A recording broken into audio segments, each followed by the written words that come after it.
Hello, folks, and welcome to the HighSchoolOT Game of the Week. We are here in lovely Red Oak, North Carolina, where we have two rivals in the Big East Conference. Northern Nash, the home team in green. Southern Nash, the road team with the white jerseys and dark blue helmets. One of the big storylines going into this game is that this is not necessarily a conference championship game outright, but there's conference championship implications all over it. Northern Nash wins, then it is a conference championship game. They wrap things up with a Big East. And if Southern Nash were to win, we could possibly have a situation of a three-way tie. Actually, Northern Nash still has to play Rocky Mount. So Rocky Mount kind of hoping to win out against Northern Nash next week. They could have a three-way tie, or they can win outright. A lot of things can happen. Nobody's out of it. The big three here in Nash County. And Evan, Southern Nash is going to get the ball first. We learned this week that Tyleek Mitchell, the outstanding running back who you've seen play for Southern Nash, was going to be out with injury. Be interesting to see how they can, who's the next man up. So Southern Nash is a program that through its history, especially in the last decade or so, has always had a stable of running backs, not just one guy. So who is next up after Tyleek Mitchell? We'll find out tonight here on the HighSchoolOT Game of the Week. I am J. Mike Blake, joined by Evan Moesta behind the camera, who also has some color commentary tonight. This is week 11 of high school, week 10, excuse me, of high school football season. Next week is week 11.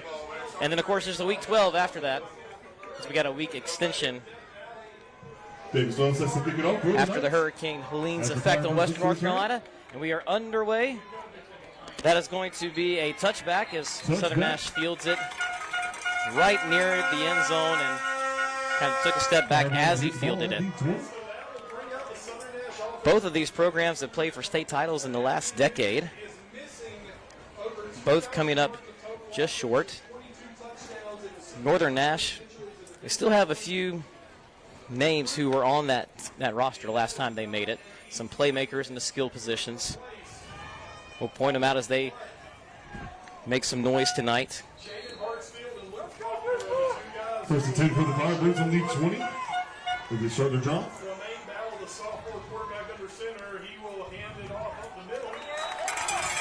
Southern Nash is going to give you a very run-heavy dosage of offense, and that was a handoff up the middle. Stopped right there. Two teams very familiar with one another and what they like to run. Yeah, J. Mike, a very interesting one in this. You know, you mentioned it from the top. This has some conference implications to it, more so if Southern Nash is the one who's able to pull out the win. Obviously, last week the Firebirds suffered their first loss of the year, a 1-point loss in overtime to Rocky Mount. And then in that, they lose Tyleek Mitchell. And that just becomes a big question of what they can do tonight in this one. But Northern Nash, in order to keep on rolling this year, Northern Nash is going to effectively have to win out in this league to clinch it outright, because Rocky Mount was the one who remained unbeaten in the league when it had its win last week over Southern. So it creates that log jam up there, where next week is essentially your conference championship, where if Northern Nash was to win tonight, Rocky Mount was to continue to be undefeated next week. That would be that straight tiebreaker. But it can get really interesting if Southern... Little play action to throw over the middle is incomplete. So 3 plays and 1 yard for Southern Nash here to start out against this Northern Nash defense. And that's been the thing for Southern this year, has been the fact that, you know, they were undefeated going into last week, a 1-point loss last week, and they obviously did so at the end without Mitchell.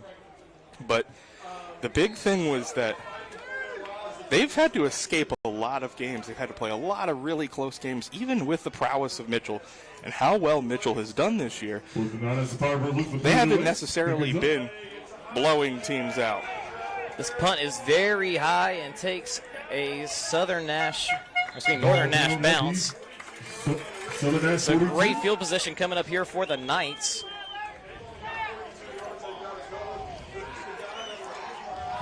Evan, I was here, I believe, last year in one of the early weeks when they played J.H. Rose, and Northern Nash won handily. Kind of let you know that they weren't falling off after making a run to the state title the year before. The stadium here looks like they have some nice renovations on the way. Yeah, I mean, Obviously, Southern has a really nice facility as well. Northern now getting on that level. Lots of work being done here at the stadium, but very interested to. This is Strickland with it. One play, one touchdown. Northern Nash has struck first with 10:38 in the first quarter. 42-yard rush touchdown. Evan, it does not get more efficient than that. Yeah, it didn't even give me a chance to talk about him. Barian Strickland, you know, a lot of talk gets said about what Mitchell has been able to accomplish this year, but pound for pound, Strickland has been able to match him in terms of more touchdowns, over 1,000 yards rushing. And I think one of the things that has helped Northern evolve into what this year's team is has been its ability to run, because you have Strickland, who's over 1,000-yard rusher, and then you also have the super sophomore Miles Eaton, who has eclipsed 1,000 yards as well this season. So for a team like Northern Nash, who over the years has really been known to air the ball out and have this prolific passing game with guys like Randall King that they just graduated, to have 2,000-yard rushers. You talk about Southern Nash traditionally having a stable of running backs. That is this Northern Nash team. They have that stable, and all it took was one play, and Strickland, who has put up some gaudy numbers this year, that's his 22nd rushing touchdown of the year. He's in the end zone quickly into this one, 7-0 Knights. And Strickland is a guy who over the years has really helped out on both sides of the ball. I would say this is the year you're seeing the offensive numbers pop out, but if you were to come to a game like I did last year, or the year before, you say that kid can play. Both sides, defensive back made a lot of stops. One of the skill position players, and like you say, with Randall King and others, now it's his turn, right? It's Strickland's year, Strickland's turn. 1 minute and 22 seconds into the game, Northern Nash is taking the lead on its rivals. And this kickoff, 2 touchbacks already. We saw last week when our game of the week was Huff and Mallard Creek, how many times special teams made a huge, huge difference. Field position, things like that. And especially if Northern Nash's defense continues to play the way it did on the first drive there, the field position game could loom large. Again, Northern Nash started their drive at the 42. For the Firebirds as they start their second drive. Second straight drive for Southern Nash at their own 20. It's the give around the right side, fighting off one tackler. You can see that second effort gave him a few extra yards.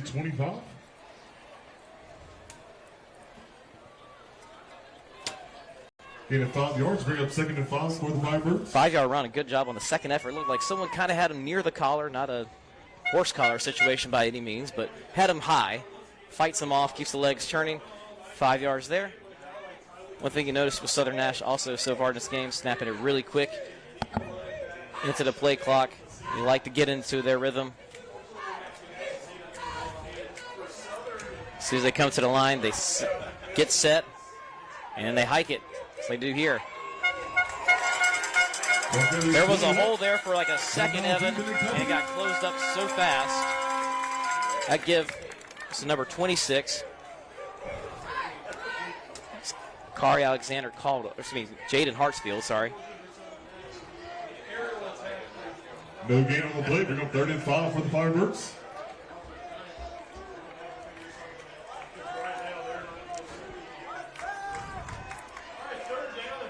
Third and 5. I look back to this sideline.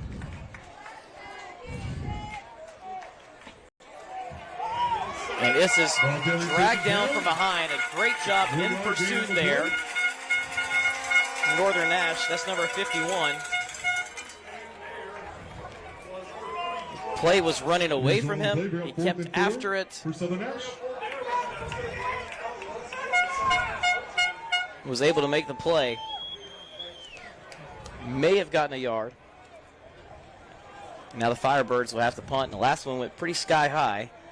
Did not go across midfield, setting up that quick strike touchdown. That was Holton Westbrook, a sophomore, on that last tackle. A lot of talented sophomores on this Northern Nash team. This punt is off the right side of his foot. It does get a very good roll across the midfield. Still at the 41, not too bad for Northern Nash. Ball down at the 42. Westbrook at 6'3", 265 as a sophomore. Pretty good frame.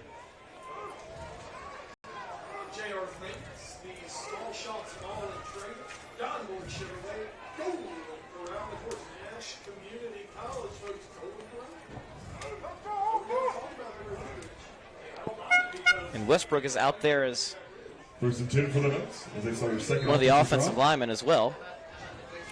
It's been the kind of the hallmark of Northern Nash through their sustained run. They have a lot of two-way guys.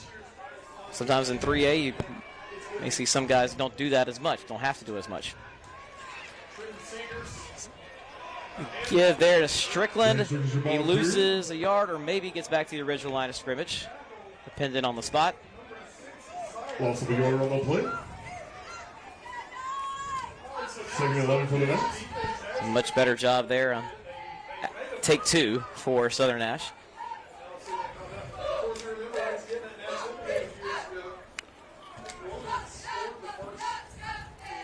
Quarterback is Tristan Seegers, the senior. Second and 11 for the Knights. In shotgun formation, got two to the near side. Two tight ends to the left. And Strickland going around the right-hand side, across midfield. He needed 11 for the first down. Good enough for Northern Nash. He gets 14 for the first. Great run there. Good run there by Strickland, getting off to the right side, finding a hole there. I mean, they have a two-headed monster there in the backfield with Eatman and Strickland, but also Northern Nash this year going with a quarterback like Seegers, who, you know, they've had a 2 QB system for most of the year, but they finally settled in with the senior. The give, Strickland again, following his blocks patiently there. Gain of 2 on the play.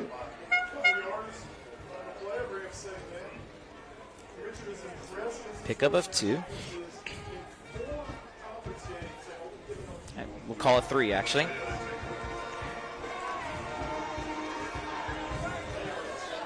Two-yard gain on the play. Bring up 2nd and 7.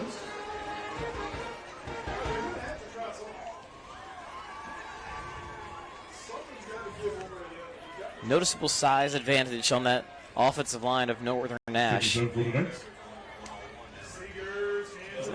off up the middle, bursting through. Got 2 men to beat, fighting off one, and fighting his way inside the 5. Huge run again. There goes Eatman. Miles Eatman, one of those sophomores you talked about, Evan. My goodness.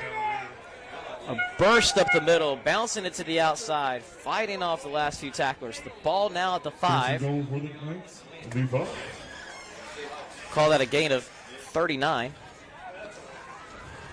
Handoff is the Eatman again. Shifty feet, kind of dancing to the left. He'll pick up a little positive yards there, maybe 2. Yeah, Eatman has been the perfect complement to what Strickland's able to do. Strickland, obviously lightning fast, and he's able to dance in and out of defenses. Eatman, a very powerful running back, and he's shifty in his own right. You see it on that big run there. But, you know, earlier this year I had a chance to catch Northern Nash on the road at Fike. That was actually the one game this year that Strickland wasn't able to play.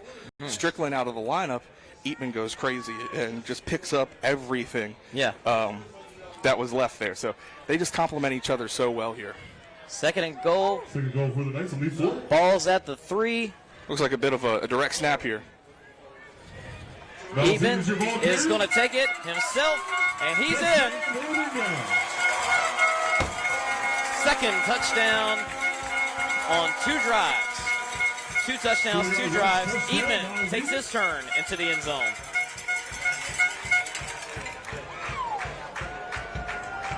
Evan, right now, my unofficial stats.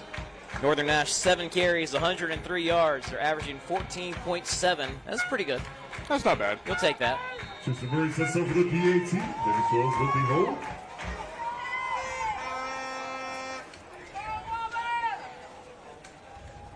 Kick is up. Kick is good. There were some guys breaking through there, but it's still good nonetheless. And now with 5:43 left in the first quarter, Flag on the play. Northern Nash 14, Southern Nash 0. There is a flag on the field.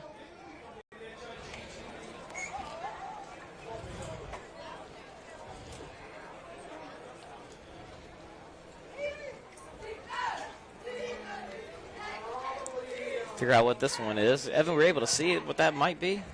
Oh, No, it looked like he was at the back end of the play, but looked like maybe enforced on the kickoff here. yeah, we'll see which side it was on. Guys were running past each other. It is a personal foul. It will be on Southern Nash. Called against Southern Nash. And, oh wait, Foul. Called against Northern. going All both seven ways. penalties. It's kind of a no harm, no foul. Yeah, no difference. No difference made there.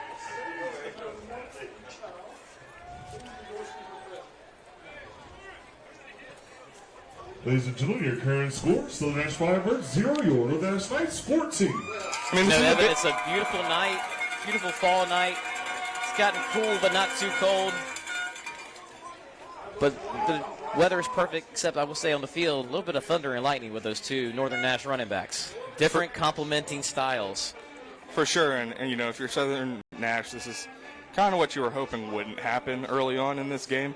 And obviously, they've been giving, like you said earlier, short offensive drives. A lot of that is because they just don't have, you know, their star in the backfield. But this isn't a matter of what they're able to do and what they're not able to do on offense. It's been the fact that they just can't stop the run game right now of Northern Nash. Another touchback there. Firebirds will get the ball in each one. Southern Nash still looking for their first down. Never a good sign when you're down 14-0 and you haven't picked up a first yet.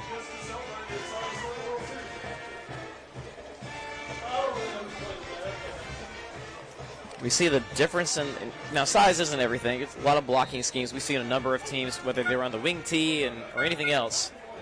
The blocking schemes matter.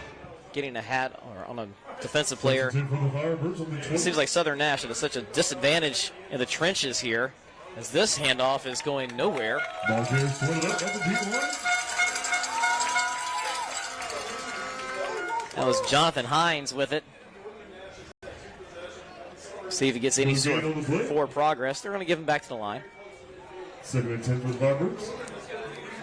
And it's really hard to kind of bounce it out wide, which, you know, everything up the middle is covered up. If you can't land the right blocks to spring you going wide. Handoff, actually no, play action, throwing too high for the intended target, looking for his tight end out there. It's a main battle on the throw.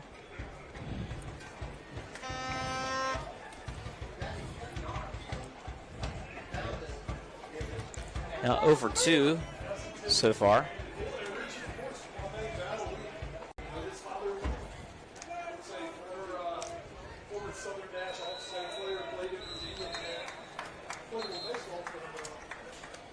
It's 3rd and 10. I think Southern Nash is taking a timeout here. Charge of Southern Nash. 5:01 left in the first quarter, and just kind of maybe a moment just to kind of regroup everyone. This is a big game, of course.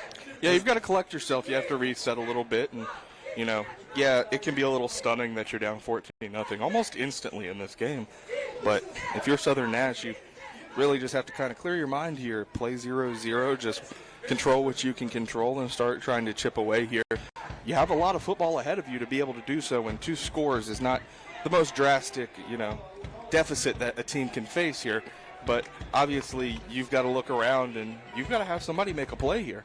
And unfortunately for Southern Nash, in the last probably 10 to 15 minutes of football that they've played as a team, they've been in a situation where they've had to look around and find a new guy to lean on here. Maybe that was just a part of that also. I think tight end Brandon Hill was open out there. The throw was a little bit more jittery than it probably could have been.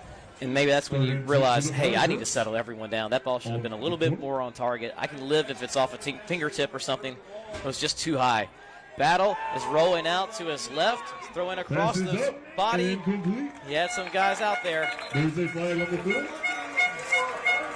There's a flag that is down. We'll figure out what the signal is. It might have been a legal man downfield, and I think it is. Yep. Another, that throw, again, Evan, it's just kind of take your breath. Maybe plant your feet. Doesn't look you Battle was going to get hit there. Reasonable play. It's a 4th and 10 for the Firebirds. You've got to try it, though. You've got to open up and see what you can do downfield. Yeah. See if you can get things going. If you're the quarterback, obviously try to get out and run. You're getting some space to the outside. Grab 5 yards, grab 6 yards, get out of bounds, and just, create some sort of forward progress to help your team kind of move forward and get forward with the football. And there was a few options open. I think the nearest option was more open. But trying to kind of maybe make Northern Nash go sideline to sideline a little bit, a rollout like that did seem pretty effective in freeing somebody up. Earlier this year against Fike struggled a lot against that Northern Nash, defense. And like what we're seeing from Southern right now, it's a lot of east-west with what they've been able to try to do offensively. But there were some drives in that fight game where the Golden Demon offense was able to find a good way to open up the passing game by utilizing the quarterback, using his legs on the ground. And right now, without Mitchell in the lineup for Southern Nash, personnel-wise, it's very similar. 4:55 on the clock. It's senior night here at Northern Nash. The home stands are full. The visitor stands are, say, 75%. And parking outside is a bit of a competitive sport. You can get graded on how creative you are in inventing a parking spot, like as I had to do as I ran in here. The penalty, there was a sideline warning as well. That's what I was kind of wondering what the extra conferencing was about. No flag for the sideline warning unless it's the second offense. So 4th and 10. After 3 drives, Evan, Southern Nash has managed just 6 yards. Again, the 1.2 yards a carry compared to Northern Nash's 14.7 per carry. For Southern Nash, I guess right here you're just hoping for maybe back-to-back plays where you can stop them, where you can hold them short, make them try a 3rd down. 3rd and 10. Oh, we have a replay of 3rd down. That's interesting. Quick snap, Battle. He's going to roll. He's under pressure. He's going over middle. It's incomplete. That was essentially the same play, J. Mike. Yeah, you're right. Looking for Jaden Hartsfield on that one. And not only was that the same play, it was just as rushed as the last one was. It was. The only difference between those last 2 plays was he was under more pressure that time. Really couldn't set his feet the way he wanted to. Nonetheless, there was somebody open there. If you're a Firebirds fan, you're wanting those back as you're set to give it right back to the Knights. 4:51 left now in the first quarter.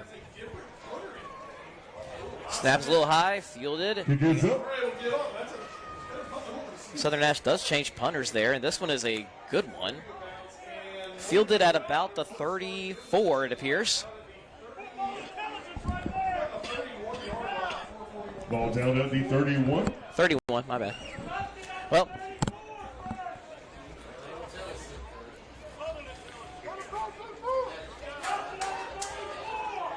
Evan, the 3A East earlier this year, the first game of the year, got to see 71st. It always, 3A East in so many sports feels wide open. There's never this one team. There are teams that are every year competitive, but there's never one team that's just dominant. And this year, it feels like Northern Nash is definitely in that conversation. So the pitch is to Strickland. He got to stop, makes the man miss, and that is going to be a pretty impressive 0 or 1 yard gain, all things considered. Well, he had to put on the brakes and restart again.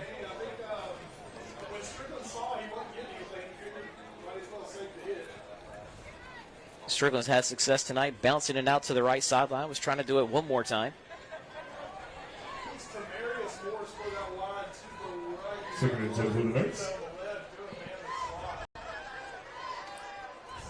The give is to Strickland again. Stops harsh to his right, and I'll tell you what, Evan, a great play made to stop that one from getting any further was made by number 6, Zion Odom, the junior He was pursuing to the backfield, kind of stopped immediately when he saw the draw play, ran back and made the tackle from behind. If you're not as aware as a defensive lineman, you could continue to pursue and go take yourself right out of the play. Pickup of 2 on that one. It's a reverse here. He's got some room. He's dancing around. Stops and starts again to the 30, and he steps out. So, J-Mike, I hadn't had a chance to talk about him yet because Eatman and Strickland had stole the show so much in the opening 2 drives. But as prolific as the run game has been this year for Northern Nash, the other weapon that the Knights have is DeMonte Adams, who has been a great wide receiver for the Knights this year, and then they just reverse it to him there and let him show off his athleticism. 29-yard pickup on that. The ball's now at the 30. Hand off to Strickland. He's hit, but he's going to continue to work forward for a few yards after contact there, getting it to about the 24-23.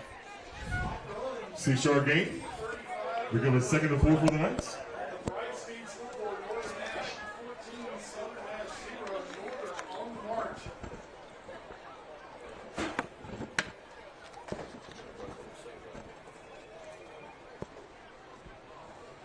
For the Knights. I like what Northern Nash does with all these big blockers in the game, using double tight ends, now 3 tight ends here, or H-back. The give is a Strickland. He's got the first down on this one. He seems to be right at it.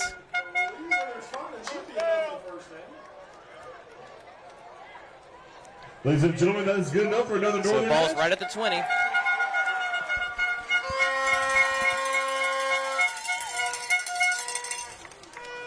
Here's where your Southern Nash, you really have to lock in here. Up until that DeMonte Adams run, that was probably their best 3 or 4 consecutive plays that they've made defensively in this one. Strickland up the middle, and he is in. Touchdown, Knights.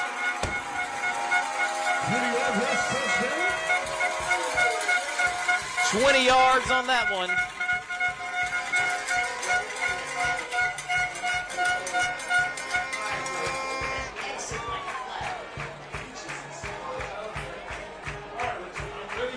I've used the phrase tonight a few times, Evan, starts and stops. These Northern Nash skill players are so good at just putting on the brakes and then accelerating immediately, these bursts of speed, and you saw it there again with Strickland.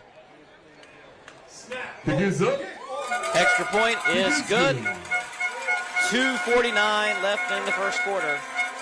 Wow, Northern Nash has made Southern Nash pay every time they've gotten the ball, and it's 21-0. Perfect play calling on that drive by Northern Nash. Like I had mentioned earlier, Southern finally strings together 2 or 3 stops for the first time tonight. And that's when you reach in your back pocket and turn to DeMonte Adams, a guy that hadn't gotten the ball in the first 2 opening drives. Adams makes them pay. You go right back to Strickland. He punches it in for this touchdown.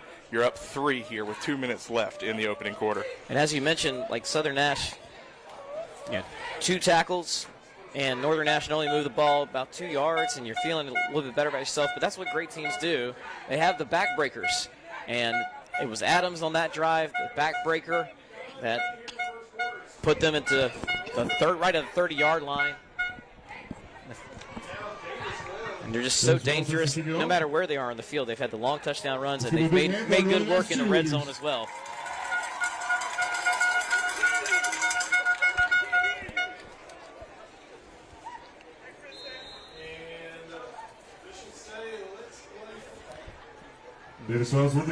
Davis Wells with 3 touchbacks. This one's short. Oh, it's lost.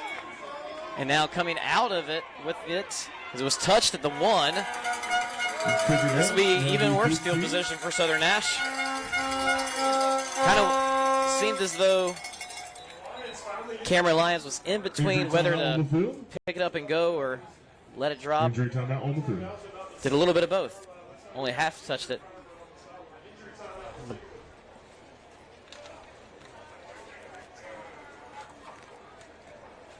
Seven, for our viewers, maybe they're not as familiar with Southern Nash. They've always been run heavy for years and years. Yep. But at this point, it feels like the rollouts, there was something there. I wonder how much they go back to it.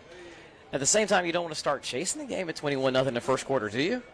Or is this the perfect time to chase the game? I'm not sure. Well, when you're down 14-0 last drive, kind of said you don't need to panic. You just need to hit some singles. Now you're in a deep hole.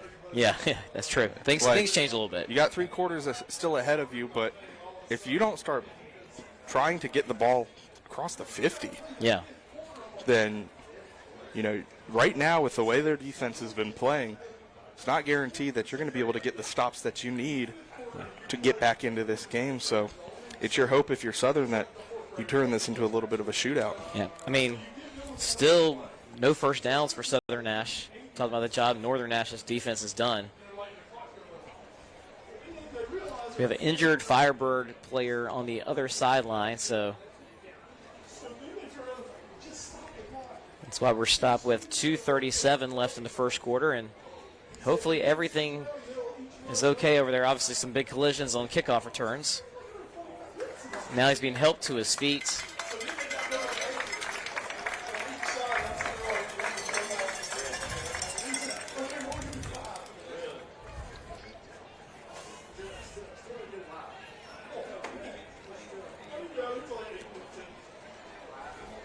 So we updated the rushing totals. Now each team has had the ball 3 times. Southern Nash, 5 carries, 6 yards. Northern Nash, 12 carries, 162 yards. That says everything. Sometimes a game can be summed up in just a handful of stats like that. Not always, but tonight so far it can. Handoff and decent yardage there. That was Jaden Hartsfield. A little extracurricular between a wideout and a defensive back on the near side.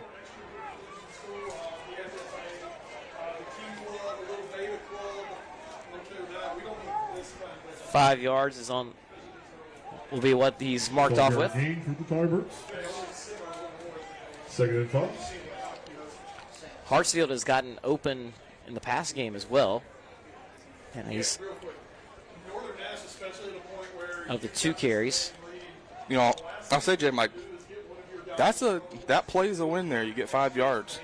I mean, that's one of the bigger chunk plays that they've been able to get, despite it only being 5.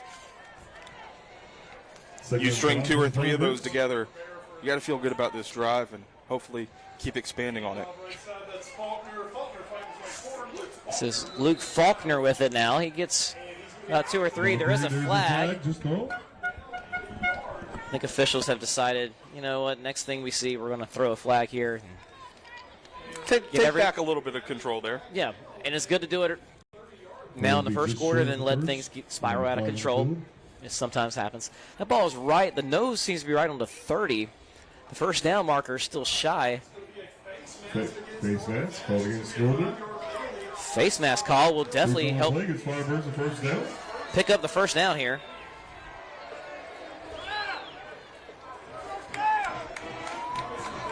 And that is Southern Nash's first down tonight. Take them how you can get them. As you mentioned, that first down play getting 5. Every other first down play they've had, they get 1, they get 0. It changes how you're looking at the next play. Faulkner got a little bit of room. He is hit, still working his legs, moving forward. A huge block there. Call out that number for having his man yards downfield. That was Caden Day. 4-yard gain on the play, bring up 2nd and 6. Something we didn't see much of in the first few drives. The offensive line getting a push there. That's 4 yards. But they'll take it. 2nd and 6 for the Firebirds.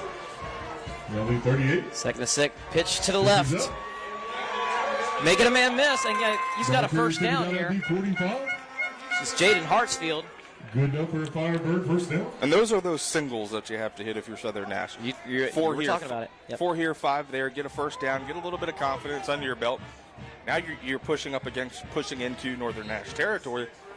So the little victories that you can get here as we wind down into the final 30 seconds of this opening quarter. And you and I saw a game last week where the team that lost had these 52-second drives and had to consistently punt, it's good for Southern Nash to hear it actually make this clock run a little bit as well. You don't have to give it right back to that explosive offense.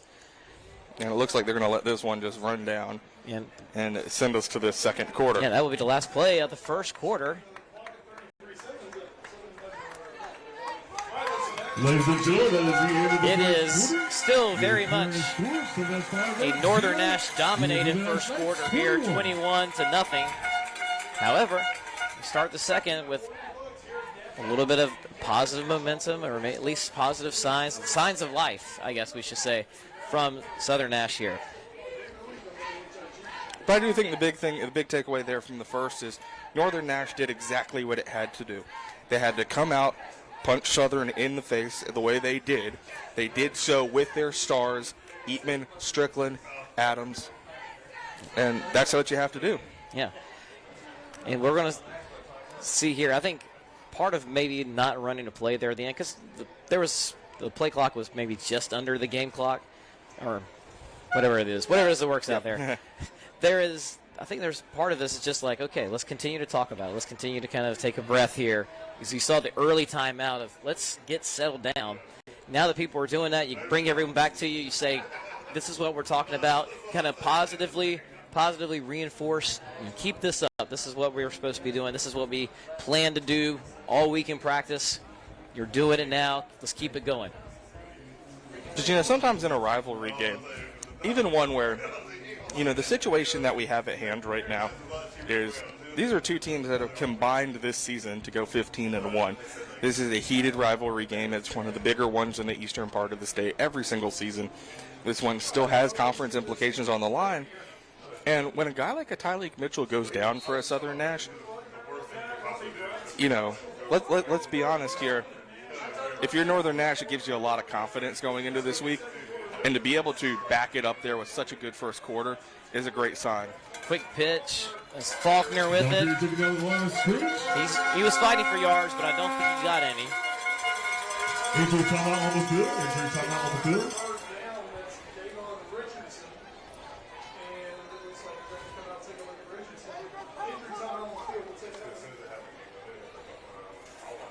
It's getting, as we're talking about, this is having conference title implications. Next week could be just a conference championship game if Northern Nash were to win tonight, just an outright against a rival, Rocky Mount. As we're getting down towards the end of the year, those playoff projections are coming in handy, and you need to be checking them. So they're on HighSchoolOT Insider. If you're an insider, you get to view all of Joel Bryant's projections, and he usually does those very quick. As soon as the RPIs are updated after a Friday night of football, he is right back at it, trying to figure out where teams will go. Conference champs get the preferred seeding, and in 3A, you have a number of different conferences. There's so many split conferences, so basically the first 9 to 11 bids are these conference champs, or at least teams that were number one on their half of a split conference. And so if you don't win your conference, there's only about 5 spots you're fighting for to get a home playoff game. I'll say, Jay, Mike, if you're a HighSchoolOT Insider, obviously you have the option to see those updated playoff projections each week. But another great thing that Joel's been able to provide this week is going through every single conference in the state, every single football team in the state coming into this week, what they need to do in order to outright clinch their conference. Yeah. So every scenario, and in it he breaks down how, with Rocky Mount's win last week, that creates this kind of two-way battle for the top of the league with Southern on the outside kind of knocking to get in, and breaks down how all of that kind of breaks down and looks. And if you're wondering, can my team clinch tonight? Can my team lock down its top spot in the playoffs? All of that is outlined if you're a HighSchoolOT Insider. Again, Joel breaking all of that down this week, and I'm sure he'll go through next week and give it a little bit of an update and refresh after today's results. But also, if you follow Joel on Twitter, as teams clinch, he's been able to kind of live report and confirm who's in, who's out. Second and 10 for the Firebirds. Second and 10, ball on the 45, and just when you thought we were starting, we're going to stop again. Flag on the blue. Flag, we'll see if it's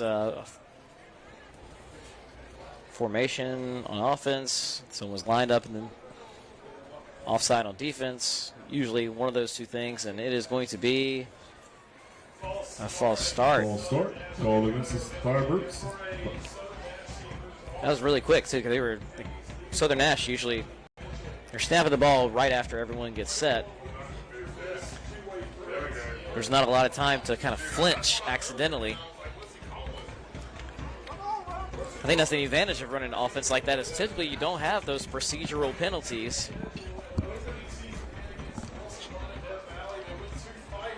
Your snap count is a little bit more in rhythm. 2nd and 15, ball at the 40. 2nd and 15, Zola Pilgrim. One receiver split out for Southern Nash. It's a pitch to Hartsfield. Trying to get back to the original line of scrimmage. He will before he is kind of finally bottled up. Barian Strickland and company with the tackle. Strong run, 5 yards. He's now up to 17 for the game.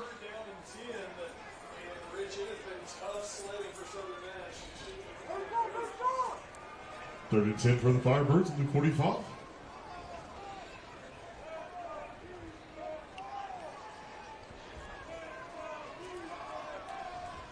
So he missed a carry earlier, so he's 5 for 22. 3rd and 10 at the 45. 3rd and 10.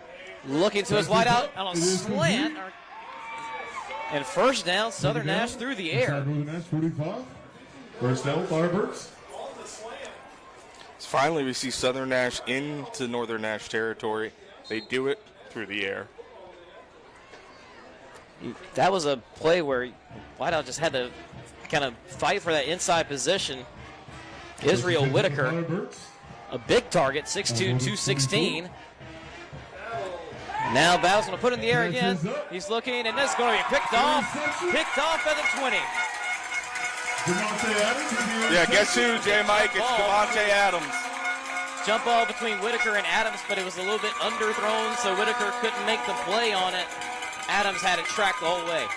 One of the things about this Northern Nash team that has made them so special over the last couple of years has been how dynamic their players are on both sides of the football. Right. And Devontae Adams, he has the big run there, sets up the touchdown on the last drive. He gives them the ball right back here with the interception.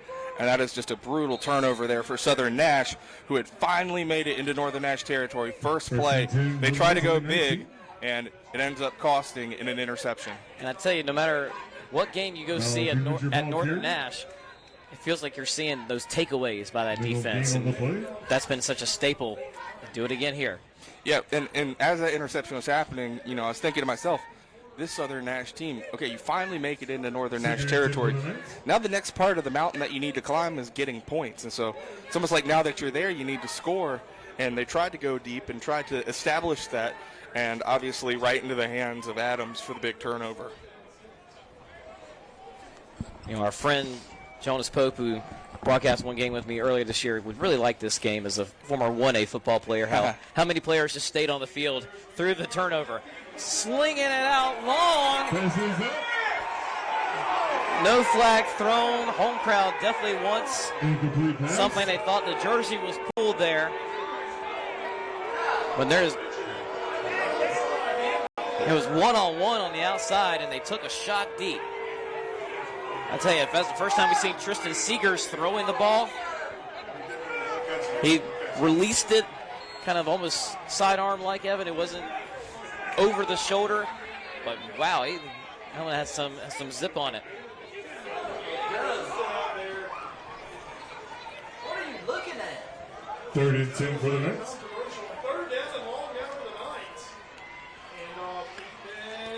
Eatman gets the carry this time, and he loses a yard maybe. Or back to the original line of scrimmage is what one referee is kind of signaling. So, 3 and out. For the first time tonight, 4th and 8 for the Knights. Southern Nash has a stop. Say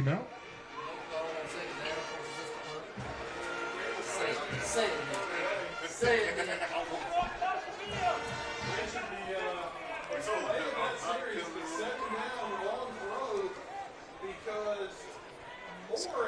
So Northern Nash unable to move it for the first time tonight. Blocked! It's blocked by Whitaker. And his ball is still loose.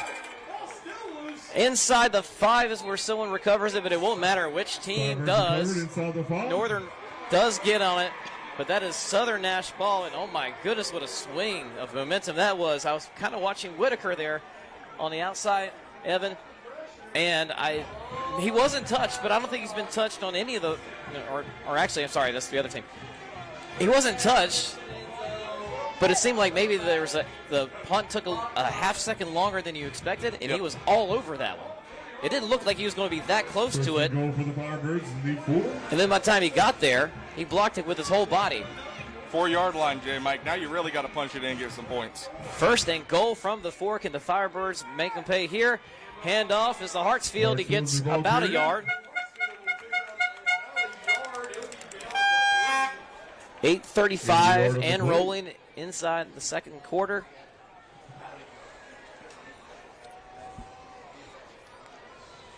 Southern Nash field position has mostly been at their own 20 or inside it. And now they get the other end of the spectrum. First and goal when they take over. Now second and goal. Pitched. Hartsfield trying to cut it up. He's cut down right at the 1. Yeah, it looked like his knee tripped down and landed at the 1 there. We said, who's the next man up with Tylee Mitchell being out? It seems like it's Hartsfield now. It's 7 carries. He's getting the workload here. He's getting the carries in the red zone. Third and goal, ball at the 1. Good old-fashioned mano-a-mano here. Hartsfield, touchdown, Southern Nash. Southern Nash. 7:36 left in the second quarter.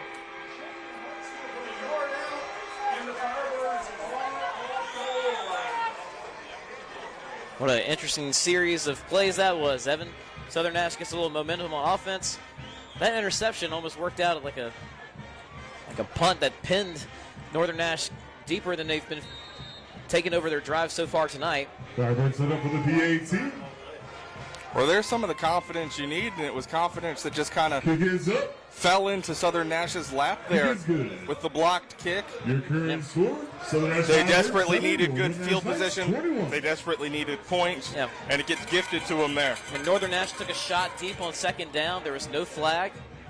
Then they don't pick up any yards on the next play, and then there's that block, and all of a sudden, Southern Nash is kind of taking some time tonight with early timeout, not running to play at the end of the first quarter to try to settle everyone down. Now they have a little bit of confidence. You see yourself finally score and finally get a stop. After falling 21-0 hole is tough. The Firebirds have some life here. Well, I think this is going to be a very interesting drive for Northern. This is, obviously an uncharacteristic play. A play that, at the moment, doesn't really hurt you in the grand scheme of things. Still up 2 scores here, but if you can just shake it off, put it in the past, and piece together another drive here like the 3 that you had in the first quarter, you go right back up 3 scores, and, that's a really good response to, like I said, gifting Southern a touchdown there.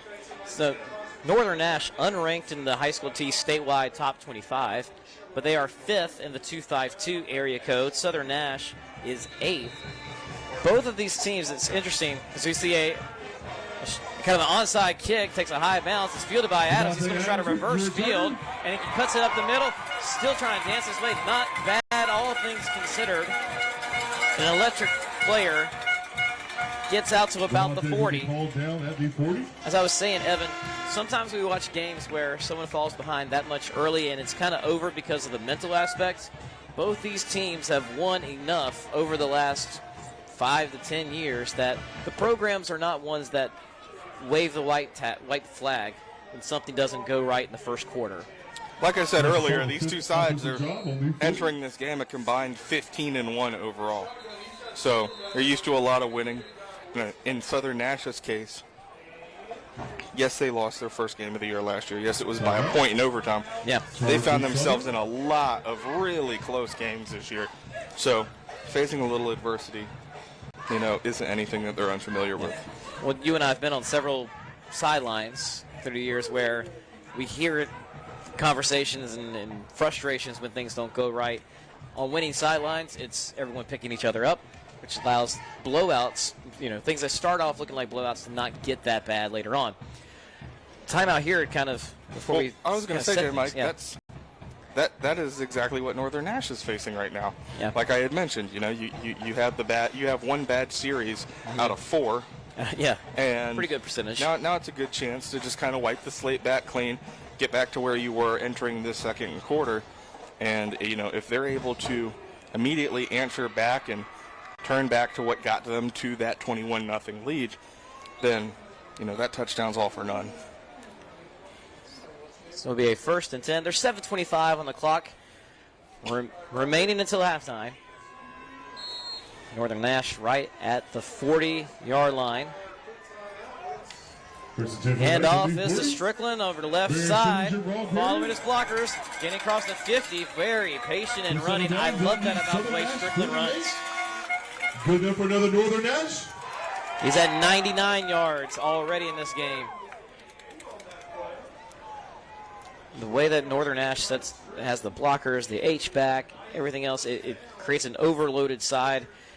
I was going to say, I think and he's very patient behind them. The most impressive thing about Strickland is they're not spreading it out with a bunch of wide receivers and then handing him the ball. Everybody knows who it's going to and what he's going to do, and he's still able to get it. Take it down, around the 42. Strong run there. 7-yard gain on the play. 7 yards on that one. That puts him over the century mark. 2nd and 3 for the Nets.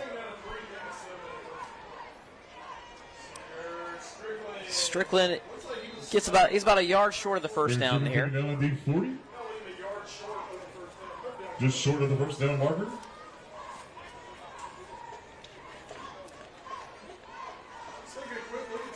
And I think the timeout before taking the field again was also another, I like coaches that are going to use those first half timeouts as let's settle things down. Second half, obviously, you're trying to save that for a final drive maybe. The first half, when you just kind of notice something off, get things back under control, and Northern Nash looking under control for the most part. But this is a big stop. We have not seen a lot of this. First one there for Southern Nash. Number 50 is Zamir Ashford. Also a yard on the play. We go 4th and 2. We haven't seen that kind of penetration in the middle of the trenches. His helmet did come off, however, and I think he's got to come out of play. It was interesting there, Jay, Mike. Strickland comes up a yard short there, sets up 3rd down. My eyes immediately turned to the Northern Nash sideline just to see where's Eatman. They had kind of exclusively given Strickland the ball on this drive, but Eatman's more of that power back, and you feel like on a short yardage play, he would have been the one that they would have turned to there. Yeah. Southern Nash calls a timeout before the snap there. So a few things. Ashford is allowed to stay on. The helmet did not come off during the play. He took it off after the fact. He took it off. I think he had some grass stuck up in it. Yeah, that or chin strap or something. Yeah, he was in the bottom of the pile, so that very easily could have been it. A 4th and 2. 5 minutes, 40 seconds left until half.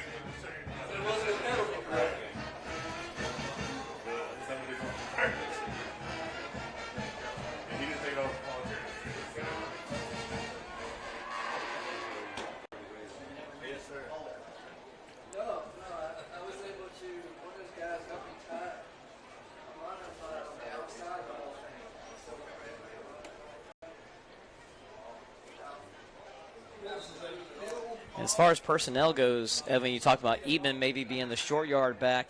It's still Strickland that's out there. I mean, that's no criticism. No, not at all. But we did wonder if maybe the timeout would help set that up. But it is in Wildcat formation, and it's Strickland with it. There's a flag down. Play is blown dead.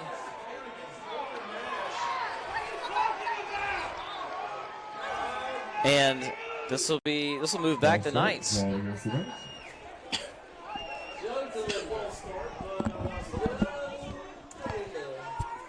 That's a tough penalty to take, and it's going to force them to punt here. The referee is saying that one of the linemen moved. He signaled the jersey number over the coaches.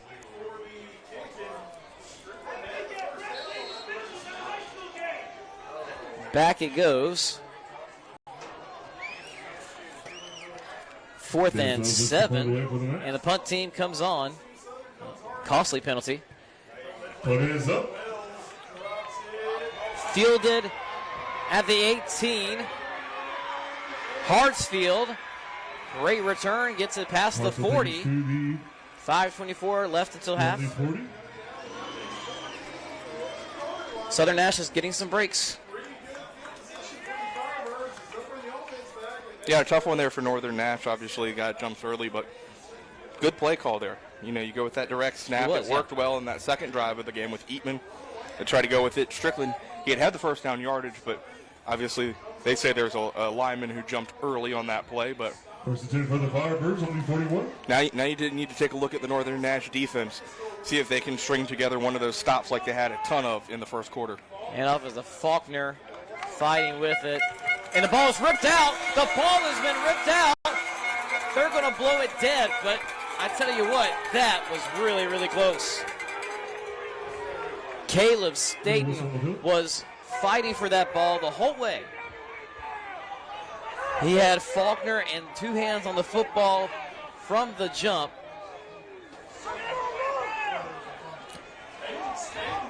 Yeah, you could see Staten there on Staten.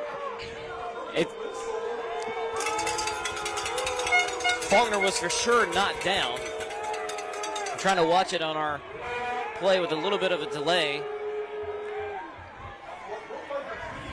Oh, that. It looked like he ripped it. Looked like he ripped it right out of his hands. He ripped it right out of his hands, and the forward progress had not stopped. Yep. So there was no reason for that to have been dead. So you could sit. We're on the home sideline as always, but so you can always hear what the home fans are saying. Frustrations here.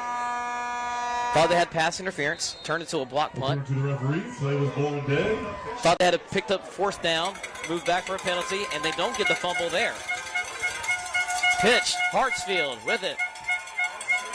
Dancing, trying to get an extra yard or two, but he's snowed under. Middle game on the play. I don't have the best signal out here in Red Oak, but I had enough to see that replay on that one. Bring up 3rd and 7 for the Firebirds. Yeah, definitely looked like on the replay there that he was able to just kind of tie up with Faulkner, and by the time he spun, he kind of came away with the football, and obviously they say he's down, and we're going to get a timeout here. So there's 4 minutes and 40 seconds. Big 3rd down here, though. It is, yeah. It can shift confidence in the direction of what side is able to execute best on this play. The offensive stats have gotten a little bit better for Southern Nash now. They're up to 48 yards of offense, 2.4 yards to carry on the ground, 15 for 36. Northern Nash, 17 carries, 181 yards, 10.7 yards per carry. And over 100 of those are Barian Strickland. Yep, Strickland with 107 by himself and 2 scores. And going back to the Wildcat, you're right. They hadn't given that look since the very first play of the game, so coming out of the timeout with it, trying to snap it quick before they could adjust. Everything seemed lined up, and then it moves back for the penalty. And here we are now, Southern Nash. But again, this is your chance if you're Northern to get that stop that you had made constantly on those opening 3 or 4 drives of this game.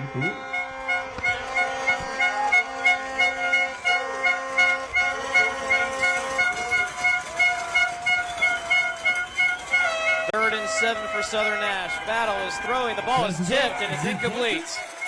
Someone got a hand on it right at the line of scrimmage. I believe that was number 51. Got his hands up. Holton Westbrook.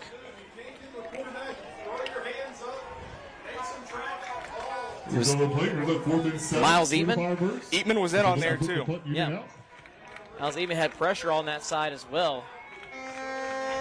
Well, there's that stop. I mean, that gives you some confidence if you are Northern, and now you put yourself back in that situation where you can answer in a big way if you're able to put up points on this ensuing drive. Punt is up. This punt is fair caught at the 25. Yep, Adams. 25. 4 minutes, 30 seconds left until halftime.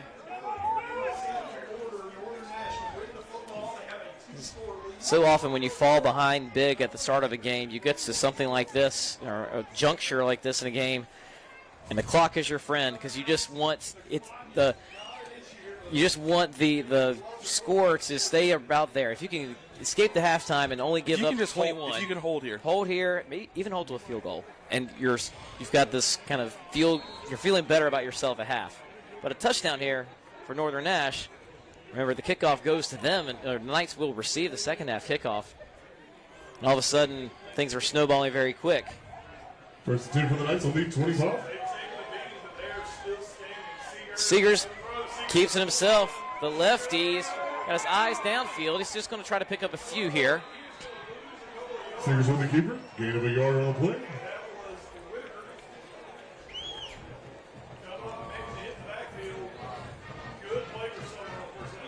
But J. Mike, you had mentioned when you get up big in a game early, there's also, for some people, a little bit of a sense of complacency that some offenses can feel, and you have to, in a rivalry game. My mistake on that one, he actually lost 4. I was thinking the line of scrimmage was the 20, but it was the 25. Okay, you're good, man. That's fine. I was like, yeah. Handing off. This is, I believe that's Eatman. Couldn't see the number before the snap. Yep, that was Eatman. Yep. You can almost kind of tell in the way in which they run. Yep, stylistically. Yeah.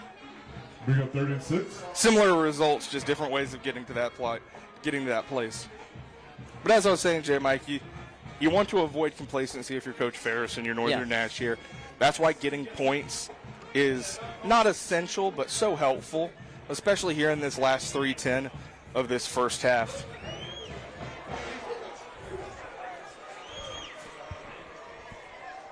Sometimes when you play not to lose, that's how you end up digging yourself into a little bit of a hole. Yeah, if you're Northern Nash, you want to keep the foot on the pedal here. It's a pitch, and it's not going to get the first. It's going to lose yardage. Okay, taking down the D25.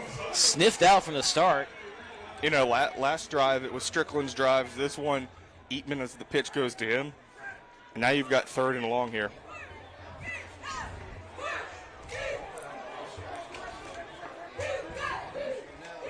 Excuse me, 4th. 4th and 10 for the Knights. Yeah, that was a 3rd and 6. They lose 4. And another big stop here for Southern Nash that just kind of reeling at the start of the game, kind of settled in. This punt is underway, not blocked like the last one. And almost over Hartsfield's head. He fields it at the 34. He's going around the left side. He gets across midfield, and he's trying to get down the sideline. It's a foot race. Knocked down at about the 12. Jaden Hartsfield.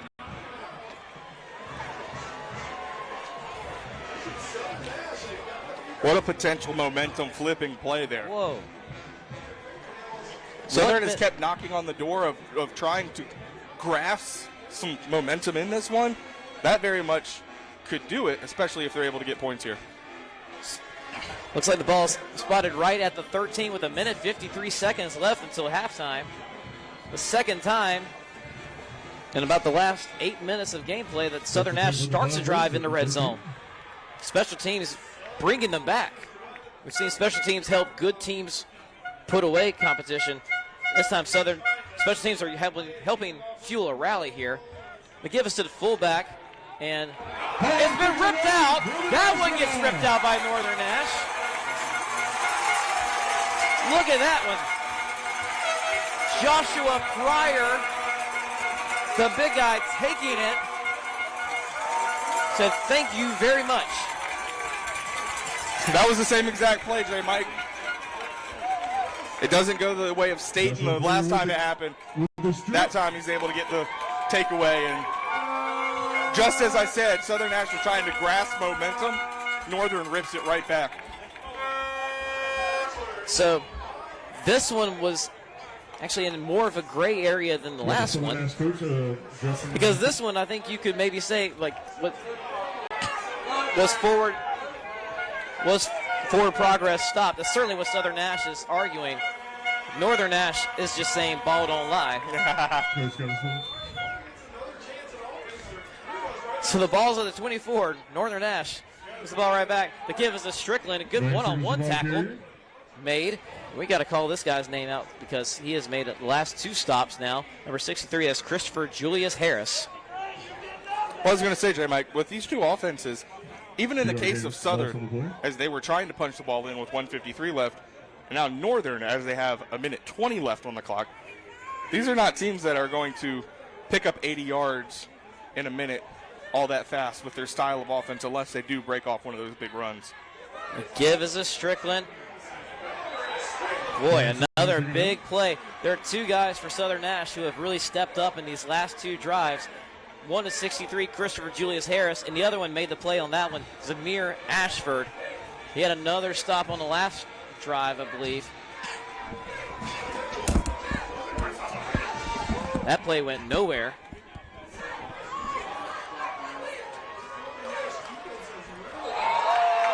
We have a flag here. Harris that time, he's made a couple plays, but he jumped too early. Got a little anxious there. Yeah. He was eager to make another play. This will make it more of a manageable 3rd down. Oh, wow. They're going to say the left tackle there jumped early. Plot twist. Yeah, they're going to say that's the left tackle, and now the refs are going to get back together, talk through it one more time. I think the early indication was that's offside, but nope. Instead, moving back 5 yards.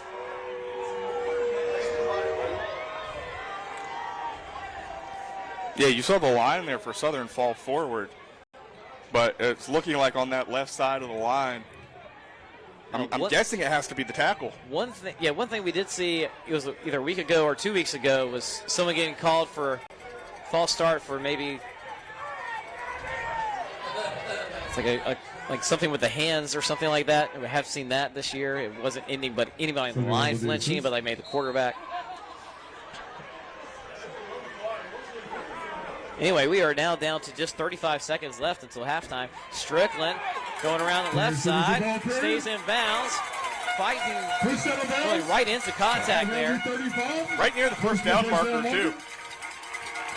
It looks like they're going to give it to him. That's going to move the chains. Wow, that was the 3rd and 17. He gets 18. Ladies and gentlemen, that is good enough for another Northern Nash. And Coach Ferris is going to take time out here. 26 seconds left until halftime. Strickland now up to 123 yards on the ground with 15 carries.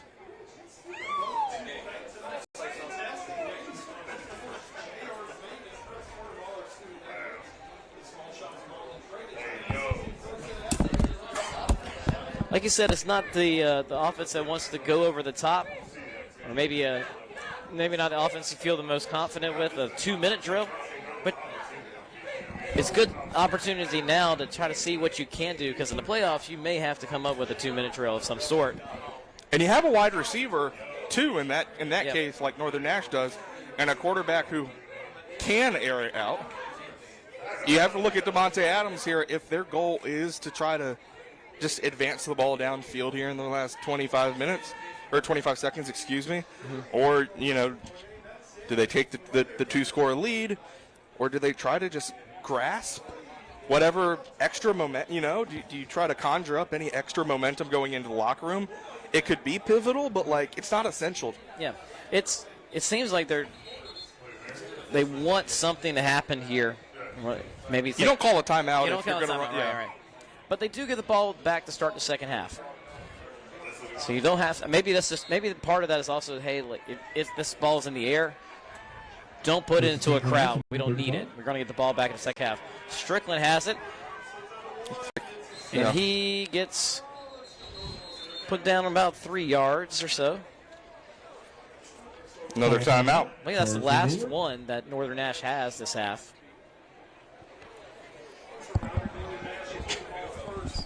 So 3-yard pickup.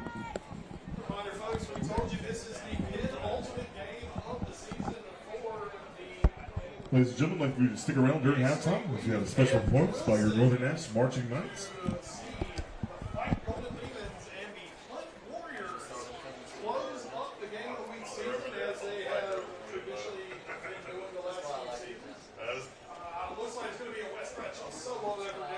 That last carry gives Northern Nash 200 as a team in the game. 20 seconds on the clock. I do think at this point, though, you get into the locker room and start discussing when you do get that ball back, what is that first drive going to look like? Because it's going to be a key one. Right. It's an opportunity if you're Southern Nash's defense to get a stop and say, hey, we're making a comeback here in this second half. Yeah. If you're Northern and you come out of the break, you get 6, or you just get points in general, you're really wanting to stomp your foot back onto the gas the way you had it there in the first quarter. For the Knights. Only 38. Again, just 20 seconds left until halftime. The give is a Strickland. Oh, my goodness, he's got room. Cut down at the 45-yard line. It's time for the no-huddle offense. We're 20-yard pickup. 12 seconds on the clock. We have to snap it on the chains. The chains are not set yet. Again, 20 yards there.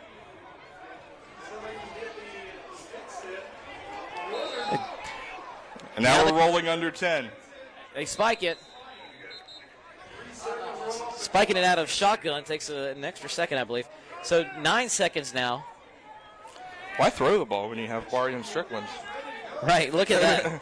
That was a pass. Yeah, that should count that as a pass. You're right. Second pass of the game for Northern Nash. So with that was just the C's parted there in the middle. And, man, as Strickland gets to the second level, he just has people on skates. 9 seconds left. The give is a Strickland. He's not going to get the first down, so that will be the last play. Might as well see if you could try it one more time. Yeah, why not? Why not? Ladies and gentlemen, that is the end of the first half. Your current score. That gives them 150, though. Quite the first half. Absolutely. All right, folks, some quick halftime stats before we take a little break. You can keep it here. The band comes out to the field for Northern Nash's halftime show. So Northern Nash, 0 of 2 passing. One of those was just a quick clocking it in the last 2 minutes. Barian Strickland, 18 carries, 150 yards, 2 touchdowns. Miles Eatman, 6 carries for 49 yards and 1 touchdown. All of Northern Nash's touchdowns were in the first quarter. Strickland and Eatman kind of taking turns getting to the end zone. Southern Nash in the second half in the second quarter, finally gets on the board. It was a 4-yard run from Jaden Hartsfield that ended up in the end zone following a block punt. Now, Southern Nash's offensive stats kind of show why they are down 14 points in this game. Quamaine Battle, 1 of 6 passing, 12 yards and an interception. The leading rusher is Jaden Hartsfield, 8 carries for 26 yards, kind of a deceiving 26 yards because I think he's been the bright spot for Southern Nash, including a big punt return that could have set up points, but a second costly turnover, the ball being stripped away. Really, it helped keep this a 2-touchdown game for Northern Nash. Huge play right before half. All right, folks, thank you for watching the High School T Game of the Week. Again, watch the halftime show here on your screens. We're going to take a quick break. We'll be back with you, J. Mike Blake and Evan Westa, in just a little bit.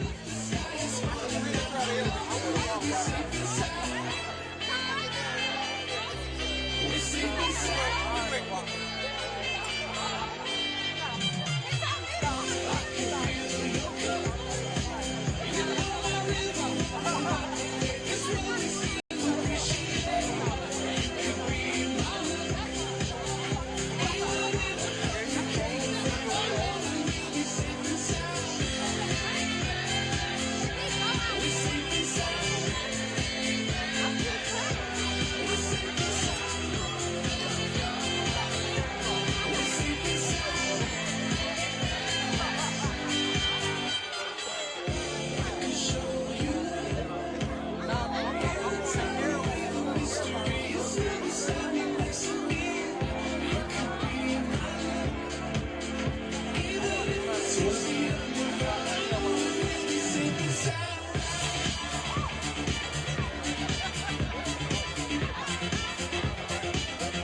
Let's get up for your Northern Nash Marching Knights.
Welcome back, ladies and gentlemen, to the second half.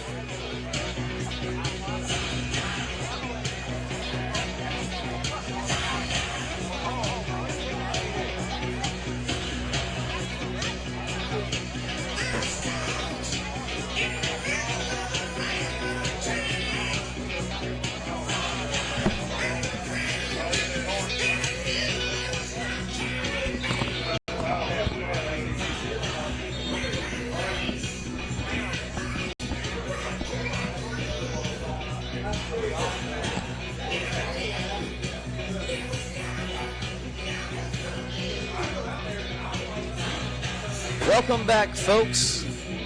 I am J. Mike Blake, joined with Evan Moesta, who's also behind the camera. We're here in Red Oak, North Carolina.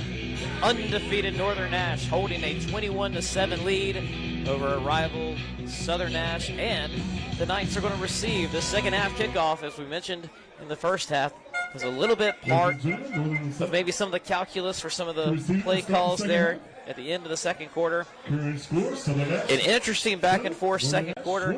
I think all in all, Evan, you can say Northern Nash did not get a lot of breaks towards the end. An onside kick, high bounce, and Southern Nash has got it. It's going to be Firebird's ball to start off the second half, not Northern Nash.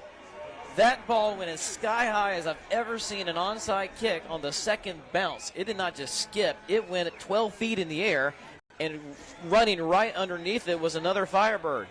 Well, I was preparing to tell you, J. Mike, this was going to be a big opening drive for Northern after such a big start in the first quarter.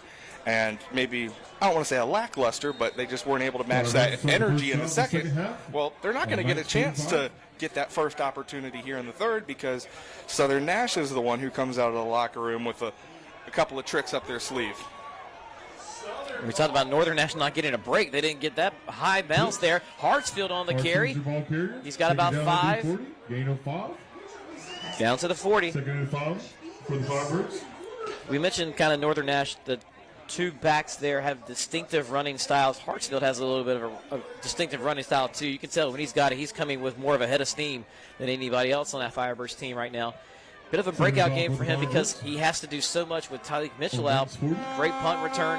That carry only gets him 31 yards, but doesn't really tell the whole story as he gets the ball again. Fighting through it. He's going to get the first down. Southern Nash has gone from a team that first quarter could not pick up more than 4 yards. Yeah. To a team that is showing life here, has confidence, is starting to be able to move the ball. We talked about injury timeout here, but we talked about it. You know, his first 3 drives, Southern Nash is a 7-1 team, and they had no first downs. So now Hartsfield, everybody just kind of they've gotten their feet settled, and they've been able to calm down and settle into this game. But the big thing is you're still down 2 scores. Yeah. So getting the ball to start this third quarter is a big thing, because if you can steal away that possession the way they did and you're able to score, now you're going to have about 20 minutes of football ahead of you, and it's only a 1-score game. Meanwhile, I think the Southern Nash, kind of the story for them towards the end of that second quarter was not capitalizing on some things they had. They had 2 drives inside the red zone. One of them was a quick turnover. And limping off the field here, this is a significant 2-way player. We mentioned his name a bunch tonight in the backfield. That's Miles Even limping off.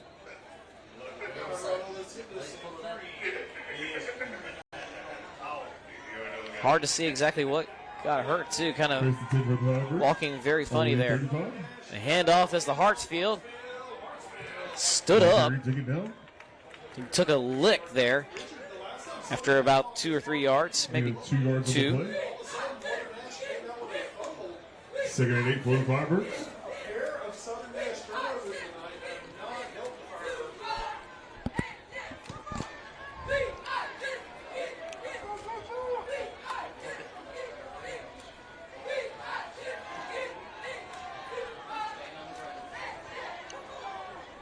Everyone in the box for this one. Faulkner taking it. Kind of. Well, it was important he held on to the ball because there. he's had a couple of instances in that first half where the ball was simply just stripped from him. Yeah. Because there's one that was they did not award. So the next time he got the ball, I think every Knights player is saying go for it, and they got it on the second go round. But now that you're inside the 35-yard line of Southern Nash, you've turned the ball over 2 times tonight, and they've been crucial turnovers inside of Northern Nash territory. You can't do it here for a 3rd time. An interesting toss, underhand. Chase Griffin with the tackle. That was an interesting developing play because it almost looked like Hartsfield was in front of him, but he still pitched it underhand.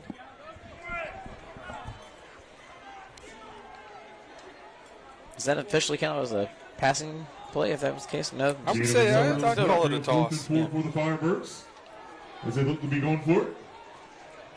So there's a 4th and 4 here. Ball at about, what would you say, the 29 there? 29, yep. Too far away to kick, too close to punt. Here come the Firebirds. It's a pitch to Faulkner. He is not going to make it. Lost a yard. Great job there by the Northern Nash defense. They know it's 4-down territory, and they come through with the big stop. Jesse Wade with the big tackle.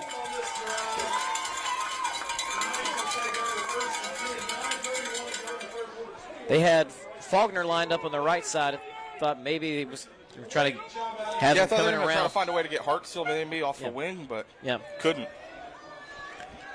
Ball to the 29.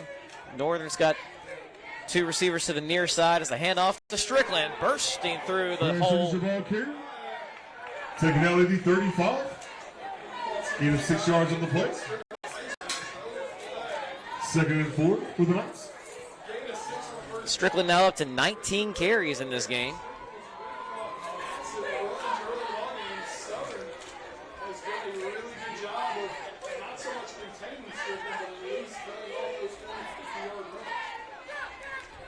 Couple of tight ends to the right of the formation. It's a pass. Seegers out, complete. First down and then some. Spin move gets him across midfield. 17-yard pickup through the air.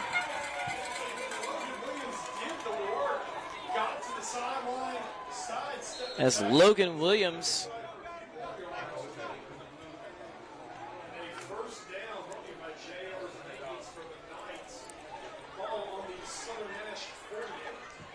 First and 10 for Knights on the Firebird 48. A 17-yard pass sets up the next play, which is a handoff to Strickland. One thing about having the 2 receivers out to one side, Evan, most of the time they're kind of away from the play. And you can lull the defense to sleep a little bit there, thinking that something else is coming on that side because that's where the tight ends are, and that's where the H-back is.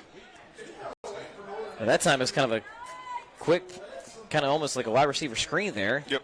And because the coverage, the rest of the work, and the coverage was kind of back on them so much, and allowed a nice little running room down the sideline. Strickland picked up 4 on that last one. He's at 160 yards on the ground now, 20 carries. Seegers is going. He's going to escape the pocket, going to the right side. He's got the first down. Thinking about it, cuts back, and Seegers is going to score. 45 yards.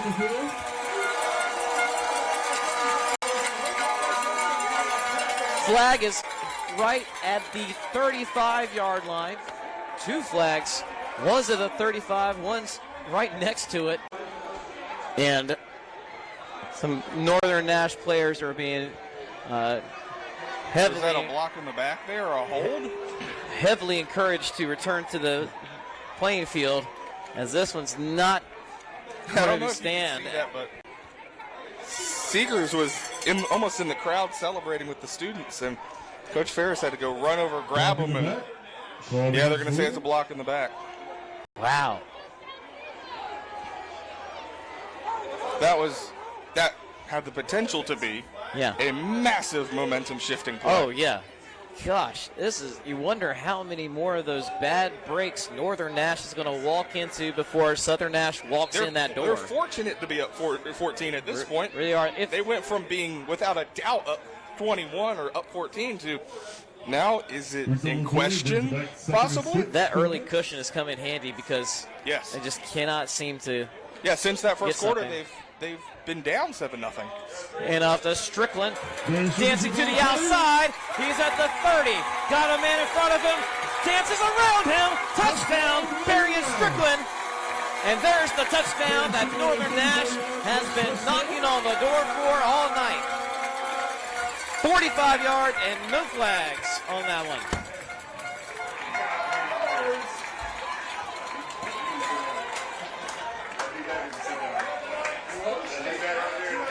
So, 45-yard touchdown run, called back by penalty. Line it up, do it again, a different 45-yard touchdown run.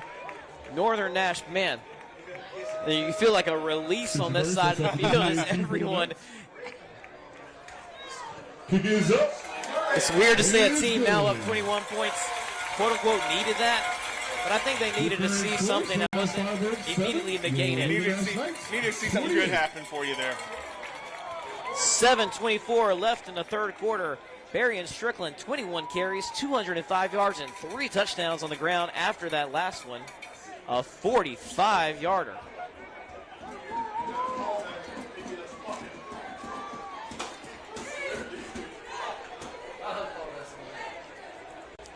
Oh, man.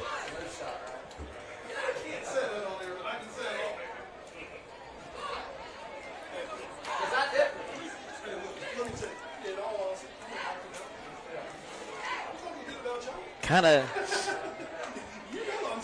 of got tight on the sideline. But yeah, what a because the Seekers run was amazing. It was what a sigh of relief though, for the Northern Nash side. So that was so needed. Yeah, as a fan, you're like, you have to be kidding me. That got called back, but you don't have before to you could even think about it. Yeah, before you could dwell on it too long. Strickland says, "No, it's okay. I got it. I'll take it in." Care of it. Yeah. This one sets the kick off for the Knights. He has ignited the Northern Nash Knights here in the second half. They have a 28-7. Kick is up. Well, it's this indeed. Ball will be fielded right at the 3, and he's only going to take this back about 8 yards before he's cut down at the 11. Taken down by Jesse Wade. Now you're starting to see that confidence there. It leaks over into that kickoff. They pin them all the way down at the 11. Field position back at the 12-yard line. Could be first and 10 Firebirds. They trail by 3 scores. Ladies and gentlemen, if you drive a white Ultima, license plate FBY. 64 yards of total offense for Southern Nash tonight. FBY, Had some short fields on a variety of different things. Good punt return, a blocked punt. They've had their chances. They just haven't seized the moment. And then an onside kick had good field position last time. But now being chased down.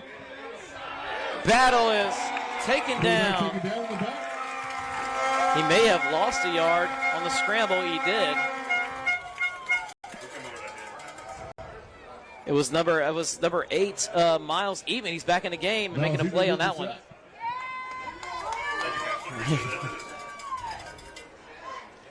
So Battle, that'll count as his first carry. His high school is coming out of the team the rushing category. And a good pursuit there. We've mentioned his name a few times tonight. The big lineman, big sophomore lineman, Holton Westbrook, had pursuit. Eatman out there to make the play. Battle's going to throw it, and it is picked off! Picked off! This time you can't take the ball out of his hands. That is Staten with it. Caleb Staten. Earlier in the game, Caleb Staten thought he had a forced fumble and he had green grass in front of him. They said nope. Play was dead. Staten gets his hands on the ball that time anyway. Third takeaway, I believe. Third takeaway by this Northern Nash defense tonight, and great field position. Ball at the 34. Look how quickly, Jay Mike, things shifted right back in favor of Northern Nash. You had that bad block in the back there that erases out a touchdown, and it felt like the 4 or 5 plays that have followed have just kept climbing and pulling momentum further and further over to this home side. Eben's going to take the carry. No gain on that one. Good stop there by Faulkner. Second 11 for the Knights. As a team, Northern Nash now averaging 9.3 yards a carry tonight. 279 total on the ground.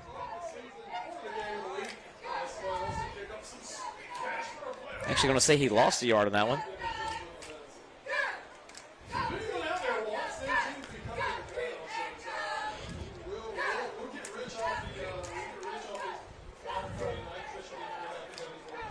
second 11 for the Knights. Ball on the Will be Firebirds 35. Play action. Seegers to the air. Pass is up. Complete. It is complete. Trying to stiff arm the man. If it's close to a first down marker, I believe he's got it. Taking down right at the first down. Good enough for another Northern Nash. 11-yard pass, I believe, on that one.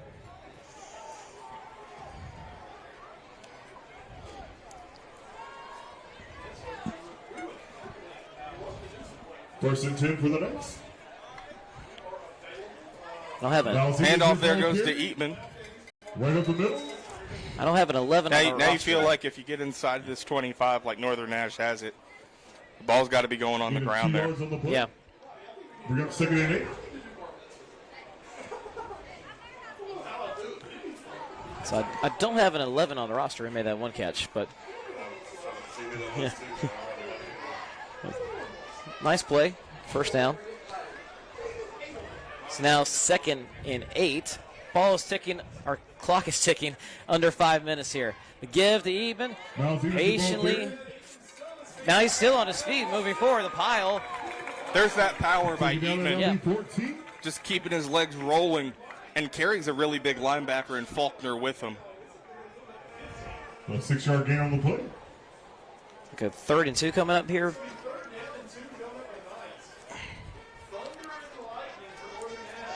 Third and 2 for the Knights. Right on the 15. Ethan had the touchdown run back in the first quarter. Strickland has 3 of them. I'm going to asterisk him on the Tristan Seegers. As good as Strickland's been, Seegers still. There's that direct snap to Eatman. Even on a Wildcat. Now And Seegers interesting the ball enough, even though there was, they were trying to run power there, there was no hole for Eben to go through. Strickland checking in. That'll bring up 4th down.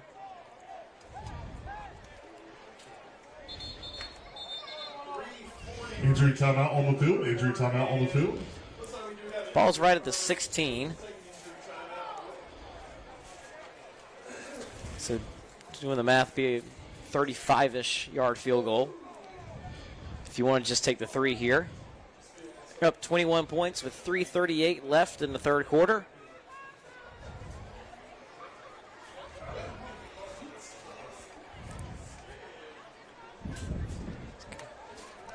And looking at the Northern Nash players huddled up here, I do see the kicker.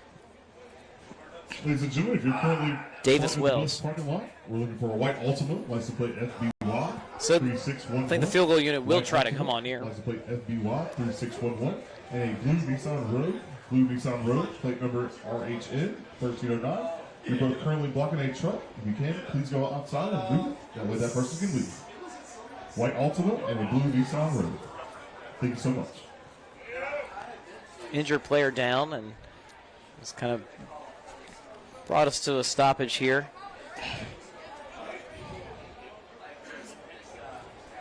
Doing the HighSchoolOT game of the week after week. It's now when someone's down, it seems to be more or less someone is injured. First, I don't know, 6-7 weeks of the year. It seemed like everybody who was hurt, it was a cramp. Everybody was cramping. It was into early October, we were still having numerous cramping issues all over the state in high school football.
right.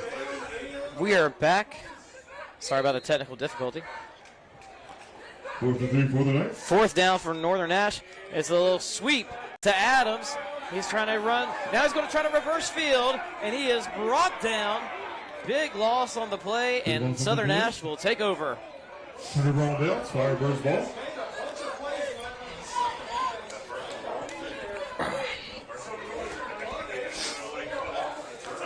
Adams had a reverse earlier in the game for 29 yards on the ground. That was kind of that little jet sweep.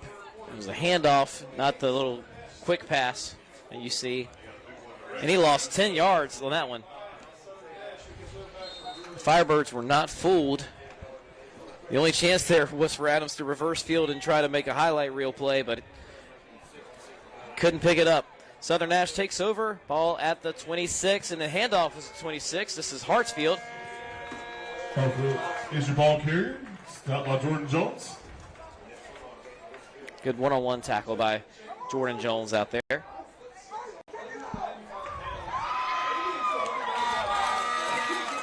Gets credited with 1 yard. He's got 40 for the game. Clock is, I keep saying the ball is ticking. The ball does not tick. The clock is ticking under 3 minutes.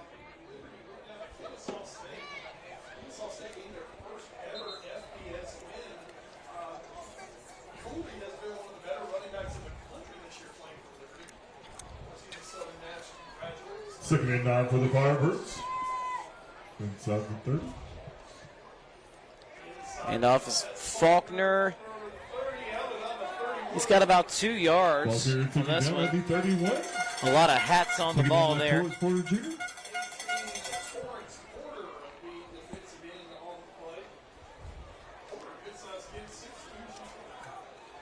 Ball is at the 31 now.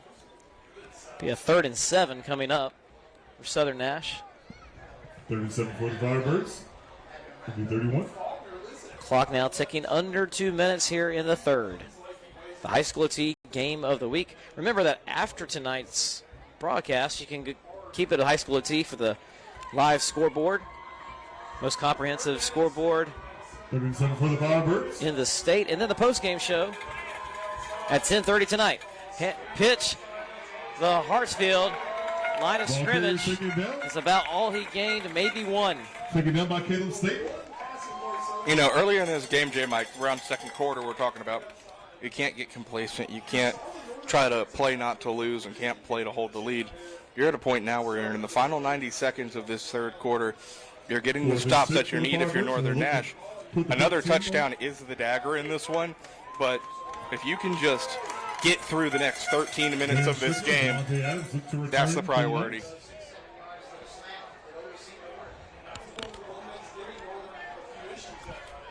And 2 men back deep for Northern Nash, and there's a timeout here. Charge the North, first charge of the half.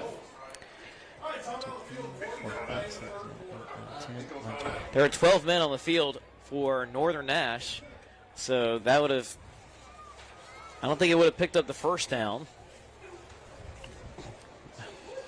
but it would have made it a 4th and short for Southern Nash, so being alert. Yeah, the way they're running the ball, that Yeah. you don't want to give them any opportunity. You don't want to make a 4th and short for a team that, when they give it to Hartsfield, 3 or 4 yards. Yeah, that's if that's all you need.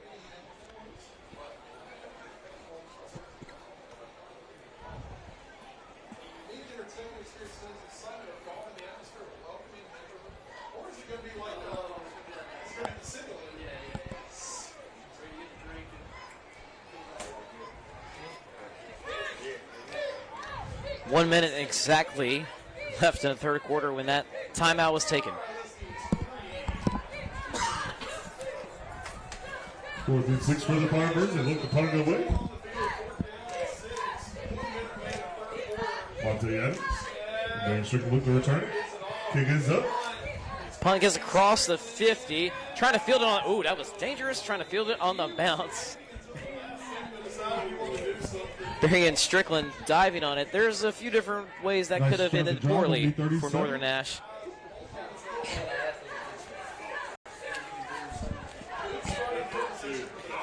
That's one where the sideline is yelling, Peter, Peter. And I don't know who Peter is, but Peter's probably telling you to get away from that football in that situation. 1st and 10, 37. The clock is Northern Nash's friend from here on out. Hand is to Strickland. Taking down U39.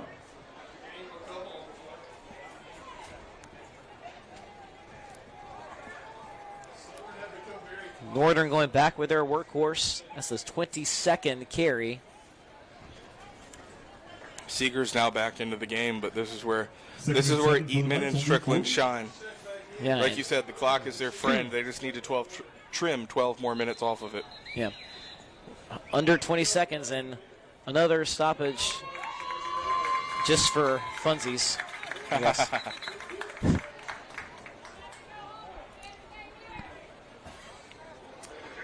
And it looks like they're asking one of the Southern Nash players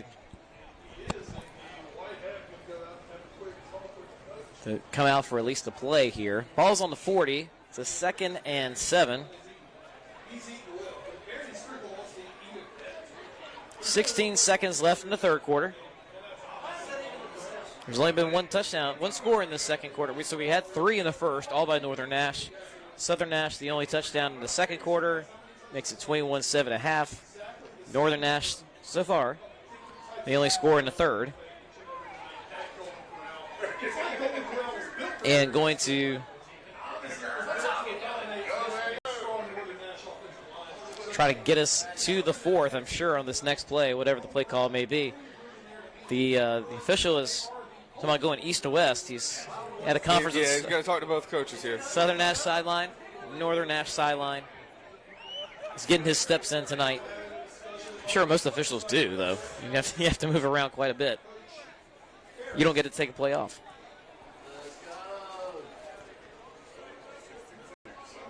So again, at about 10:30, 10:35 tonight, that's when the High School T post-game show with Nick Stevens comes on. You'll hear from people all around the state, including me. I'm going to be the first guest on. Seegers to the air. Ball is off the hands of number 11. So we have 6 more seconds left in this one. Zilla picking up 3rd and 7 for the Knights on the 40.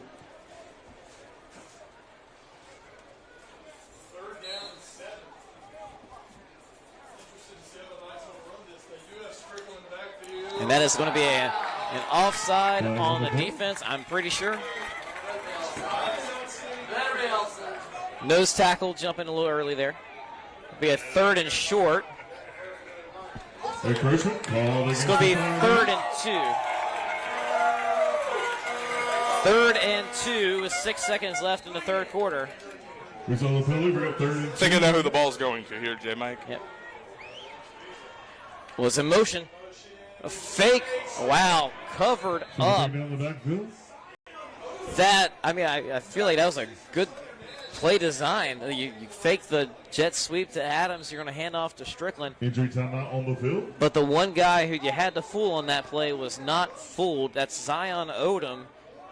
There's a few, and he's kind of banged up. I think he landed funny on his shoulder when as he was making that play. There's a few guys on Southern Nash's defense who've really stood out tonight, who've made some plays. Number 50, Zamir Ashford. Number 63, Christopher Julius Harris. And then certainly the guy who made that last play, number 6, Zion Odom. After Northern Nash's first 3 touchdowns came with relative ease, they've kind of helped slow this game down a little bit and give their team a shot. 3 turnovers for Southern Nash, still hampering those comeback efforts for sure. We are now officially in the fourth quarter. Northern Nash now 12 minutes away from being 9-0 on the year, 5-0 in the Big East Conference. Through several realignment periods, the Big East has just kind of always been centered around Nash County. Sometimes some schools from Wilson County, sometimes schools from different other areas in that 252 area code.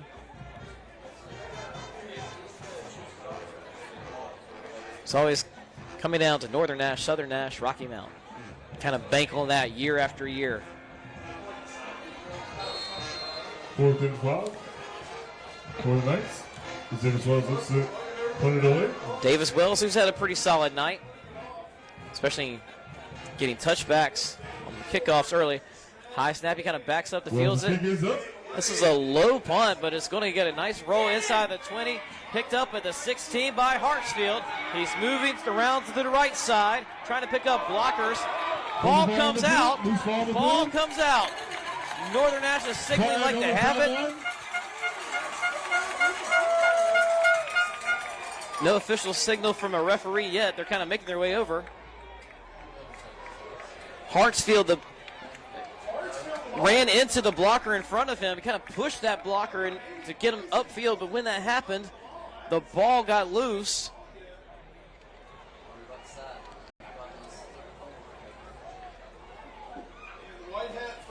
Hartsfield trying to make a play.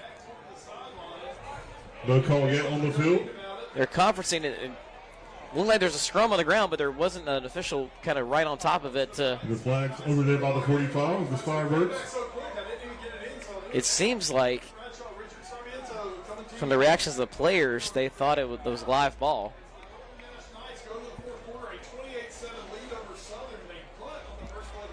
11 minutes and 42 seconds left.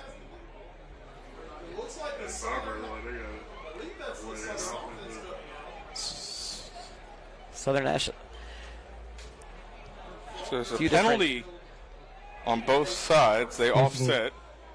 What's going on, and they're saying Southern Nash ball. Firebird ball. There's some penalties there, and I guess they're saying Southern Nash. Fireball. Either they're saying he hit the ground and the ground didn't cause the fumble, which I think is probably what their reasoning is here, or they're saying Southern Nash fell on it first.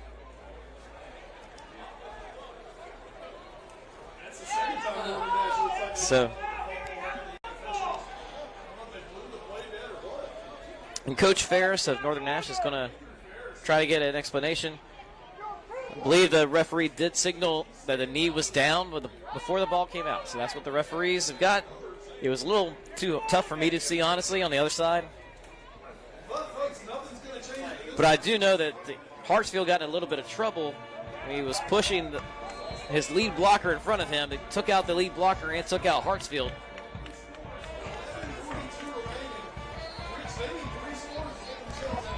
This game kind of slowing to a crawl here.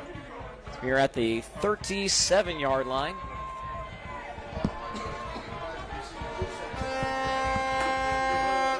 Give to Faulkner. Pushes ahead for 3, maybe 2. Ball dead at the 39.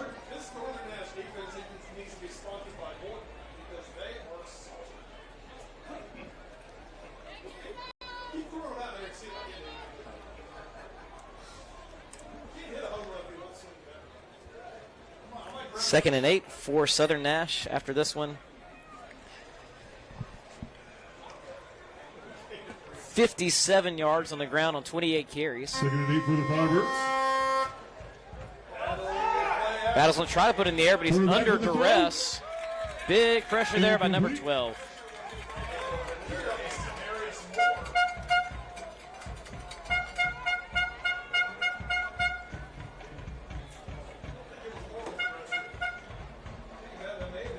It was Torrance Porter Jr., number 18, that was on that one.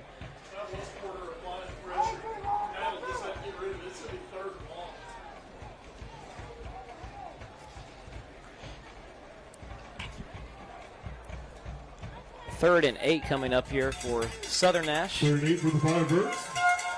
That'll be 39. 11:01 left in the game.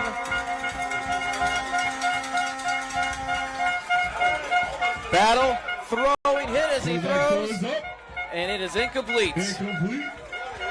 Quarterback pressure. Pressure by McCordion Williams. Quavion Williams really had that one teed up because I don't think Battle ever sensed he was coming. Another half second, it would have been a huge sack. The ball falls to the turf. Battle now. Result 4th and 8 for the Firebirds. Battle now. I believe he completed his first pass that he completed a 12-yarder on like a 3rd and 10, and that's the only one he's had tonight. 1 of 8 passing, just those 12 yards. High snap, and this is going to be falling on here. Northern Nash, they're going to set up shop at the 12. At the 11. Evan, we've used the term knockout punch a few times. When can you find it? The knockout blow. This could be it right here.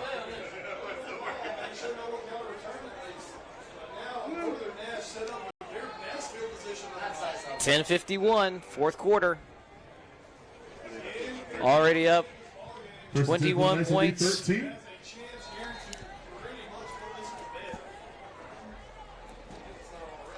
Strickland with it. Up the middle. Kind of falling backwards inside the 5. Down at the 3. Close to the first down marker. That's an 11-yard pickup, I Ladies and believe. gentlemen, that's good enough for another Northern Nash. Ours 10. It's right at the marker. First and goal for the Knights, only 3. 3. Strickland Barian Strickland, your ball hit carrier. as he gets across the plane for the touchdown. 4-yard rush touchdown. Barian Strickland. 221 yards and 4 scores. It is election season. Strickland's 4 touchdowns Little tonight. presidential performance with the 4 scores by Barian Strickland. 10-21. And Evan, that should do it right Yeah. there. that will crush the comeback hopes. For the And PAT for the Knights. the door was open at a few times tonight for Southern Nash to walk through it and kind of get within striking Kick is distance, up. get it back to Kick 2 is scores, good. get it back to 1 score. But instead, Your current score. that high snap. 7, your Northern Nash Knights 35. Northern Nash making Southern pay for that. Actually making them pay 2 times. Made them pay for the interception. Making them pay for a high snap on a punt. We'd like to introduce our first Northern Nash senior cheerleader, Kaylin Hendricks.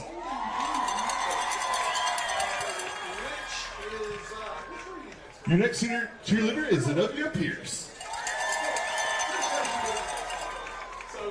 Our next senior cheerleader is Nevaeh Daniels. And our last senior cheerleader is Kayla Booth. Let's give a big hand for our 2025 senior cheerleaders.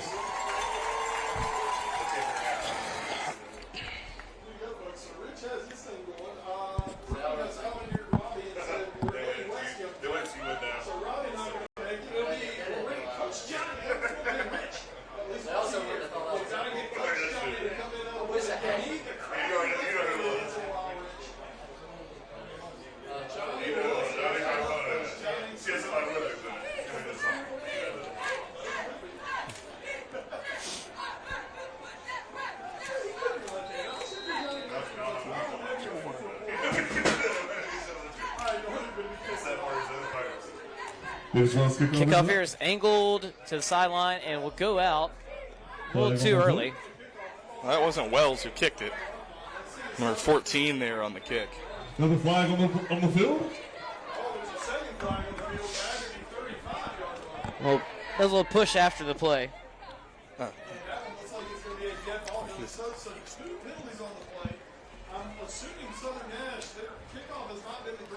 So that penalty should. I don't know if I saw the second guy or if that was all there was to it, but I saw a little push after the play and a Southern Nash player hitting the ground. So this could be an extra 15 on top of the kick being out of bounds for Southern Nash. It was after that ball went out of bounds, so it would be tacked on to the end of it. But most of the time tonight, the refs have said personal fouls on both teams. So there's always that option here as well. Refs standing at the 30. See which way they mark it here.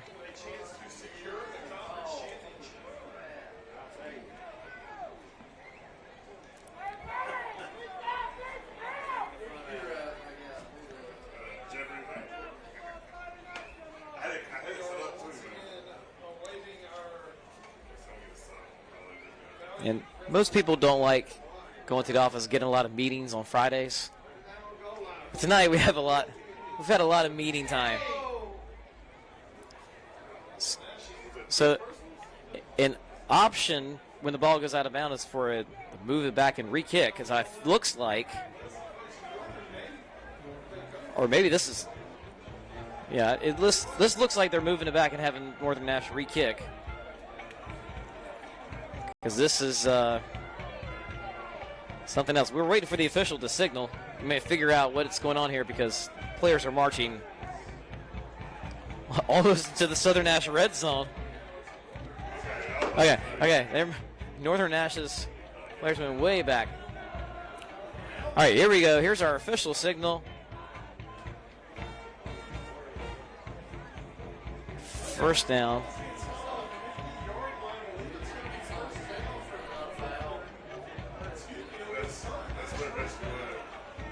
Result of the penalty gives the ball to the Firebirds at the 50. Well, Evan, we may never know why the ball's all the way at the 50. It's there. What I think happened. There. I don't think he signaled the personal foul. I think his ball was kicked out of bounds. It should be the 35 plus the 15 for the personal foul. He didn't signal the personal foul up here, but I believe that's what happened. Otherwise, I don't know how the ball's at the 50. Makes sense to me, but the ball should be at the 50 if that's what happened. But give us the Hartsfield. This is an angry run here. He gets a solid 5 yards. The math would check out. And Second and 5 for the Firebirds. kind of left to fill in the gaps. Open to our own interpretation. Yeah, fill in the gaps there. But Hartsfield, as soon as Hartsfield gets the ball, everyone is just on top of him, having to fight off tacklers left and right. The ball is under, the clock. I keep messing up the ball on the clock. But the clock is now under 10 minutes left in the game. Give the Faulkner a big first hit. Knocks him off balance. Faulkner was the ball carrier for the Firebirds. That was Chase Griffin on the Chase Griffin on the tackle. knocking him off his feet.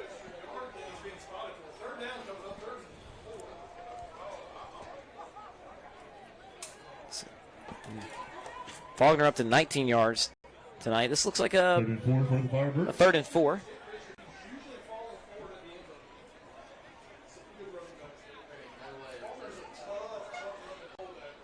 Under 9 to play now.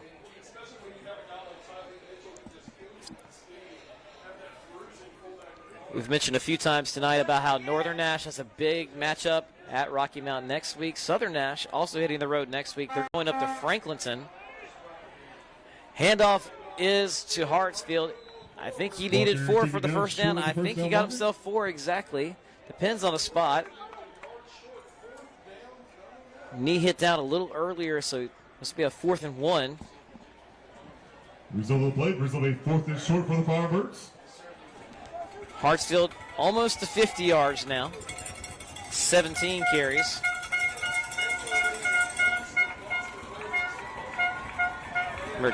Tyleek Mitchell played last week, so this is really the first time we've seen Southern Nash have to go wire to wire in a game without him. Hartsfield gets the call again. First down, spinning out of a tackle. Hartsfield's your ball carrier. Take it down inside the 40. Good enough for a first down for the Firebirds. Solid 4-yard run.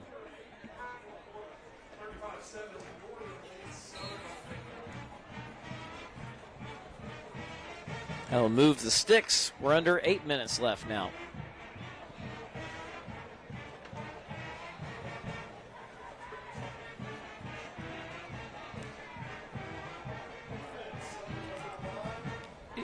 Israel Whitaker is split out wide at the top of your screen. McGive, however, is the Faulkner, the fullback, trying to grind a few yards up the middle. 3 yards is all he gets. Take it down, run the 36. 35. We've had some really good defensive efforts by various teams on the High School T Live Game of the Week 25 birds. all year long. Tonight, Northern Nash's defensive effort is going to rank right up there with the best. 3 takeaways, and we only have 7 minutes left in this one, and Southern Nash still has not hit 100 yards of total offense. Make an argument that this is the best effort we've seen on defense this year. Battle's going to put it in the air. It is almost picked. In and out of his hands. By the way, by Trevor Silver. Trevor Silver kind of stopped. It was on his back shoulder. And the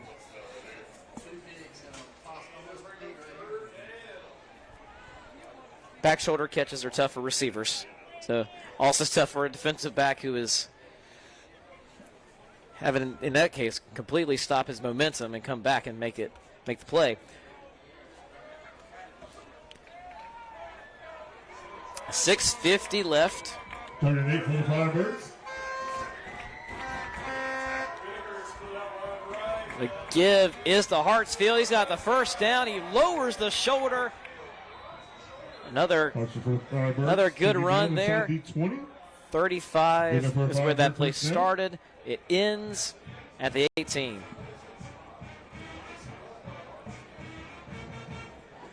So a 17-yard pickup there.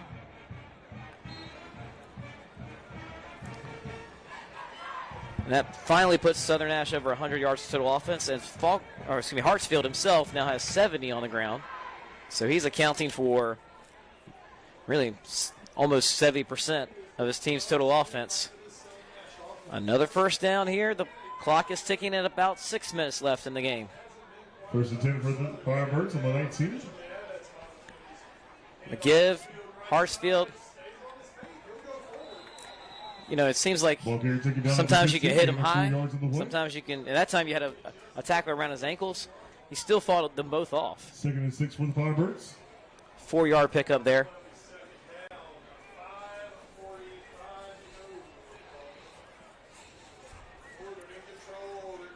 It does appear that Northern Nash has a lot of starters in, so kind of getting worn down here. There's about 5 minutes now left. Give us the Faulkner. Faulkner's throwing up on the D-line.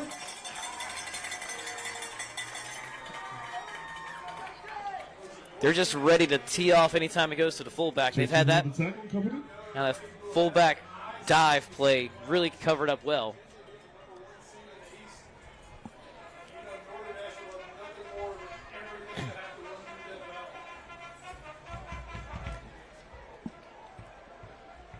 Ball's at the 14. We are now under 5 minutes. 36 for the Firebirds.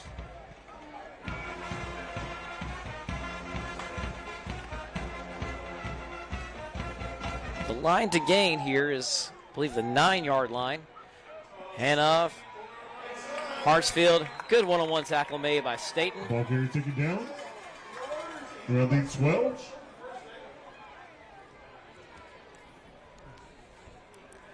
Now 4th and short.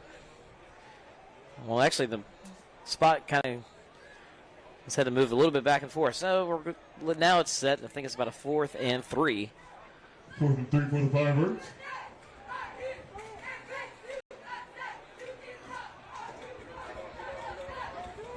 A late sub on. Gets there in time for Northern Nash. Give is the Hartsfield on the sweep. Big collision right at the sticks. I think he got it. Down on the other side of the first down marker. First down for the Firebirds.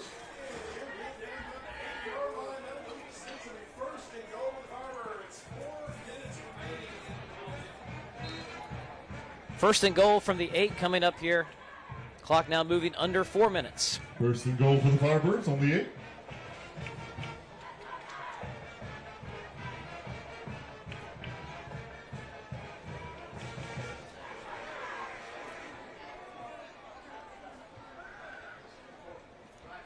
Gives the Hartsfield up the middle into a crowd. Gets to about the 5, however. 6, maybe. 2 yards on the play.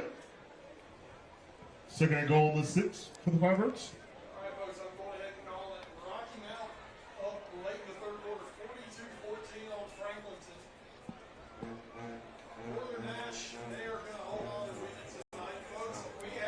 2nd and goal at the 6.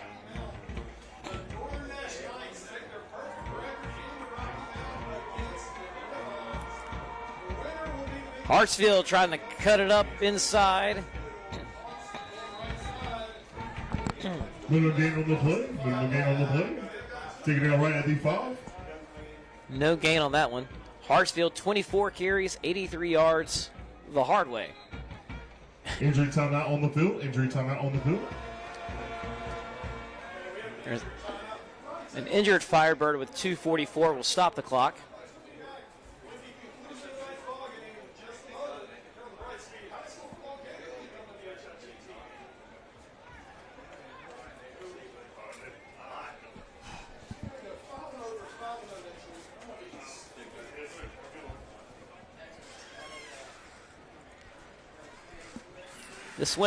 This game should drop Southern Nash to 7-2 in the conference, and kind of you have to win next week to kind of lock it up. But they'll be 3rd in the Big East standings. They're 3-2 right now, and win next week will make them 4-2 in the final standings. They went to overtime with Rocky Mount last week.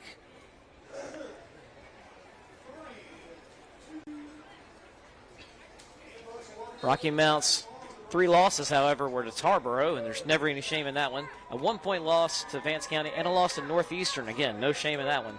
So the Griffons coming on late here. That's Faulkner up the gut. He gets to the 1. Faulkner taking down right at the goal line. We're going to make 4th and goal. Right on the goal line. 3-yard pickup, gets it to the 1. 4th and goal. For Southern Nash, trying to make it look a little better on the final scoreboard.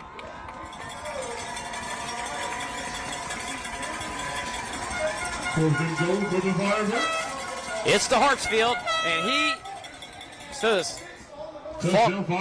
Faulkner got it. Touchdown. It's 1 yard up the gut.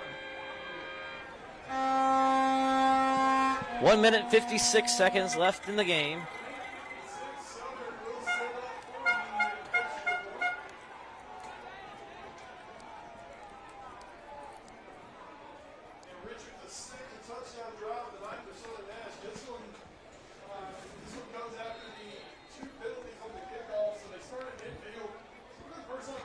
So Southern Nash, we've mentioned their offensive stats quite a bit tonight. This is up with the PAT. This extra point misfires. No good. Your current score, Southern Nash Firebirds 13, your Northern Nash Sites 35. A few things that are always interesting when the crowd starts to cheer. One, when you win the coin toss, always applause. Probably the least significant thing to happen.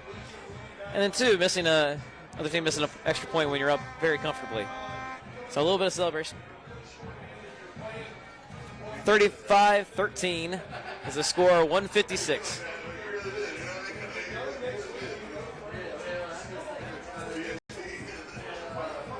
.5 yards per carry for Southern Nash tonight. They're not accustomed to a total that low. 42 carries, 106 yards. Just 118 total yards of offense tonight.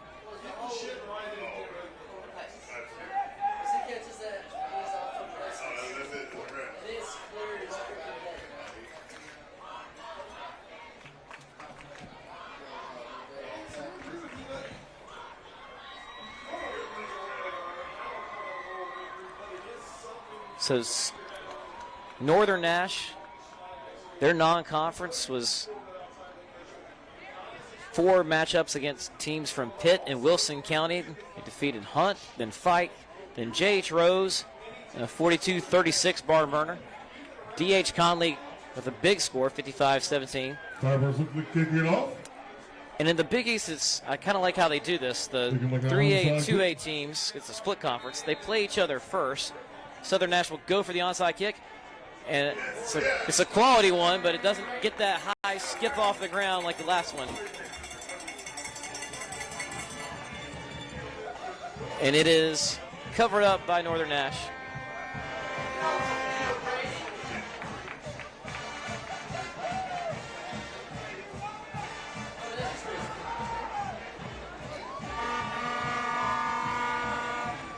So again, the Big East, all the 3A teams play the 2A teams early, so that these last few weeks are all more of the conference placement for playoff purposes, which is why next week is going to be for all the marbles. Conference title, Strickland. Oh, look at this run. Strickland's going to do it again. How about that for some bookends? He starts with a 42-yard touchdown. He ends with a 49-yard touchdown. Barian Strickland, 5 touchdowns tonight. The Strickland's fifth touchdown of the night.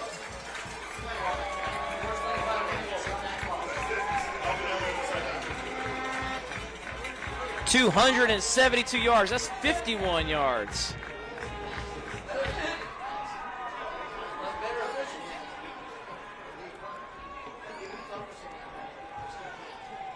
Justin Bird sets up for the PAT for the night. Just for good measure there. Boy, there was Kick just... is up. Kick is good. Even though Southern Nash's defense Your current score, got the Southern Nash benefit Firebirds, of being on the 13, sideline for that Northern long Nash drive. 42. Part of it, there's so many two-way players. They were actually part of that long drive themselves. So then Northern Nash comes out, fresh legs, Barian Strickland one time. Again, fitting bookends to this game. He starts off Northern Nash with a touchdown. He ends Northern Nash with a touchdown from about the same part of the field. 42 yards the first go-round, 51 on this one.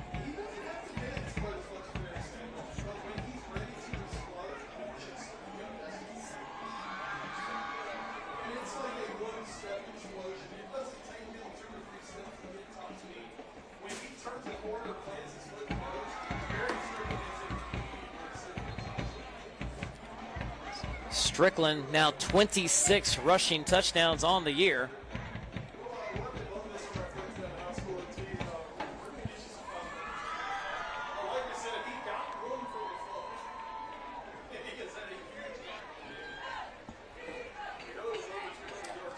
This is some weeks we've done this game of the week, and the player of the week is sometimes it's difficult. Not this week.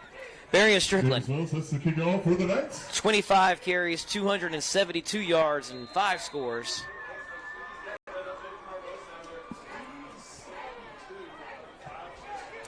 High kick takes a bounce, and oh my goodness, Northern Nash falls on it. You can't advance it. They can't advance the kick. But Correction. there's a flag. I wonder what that's about.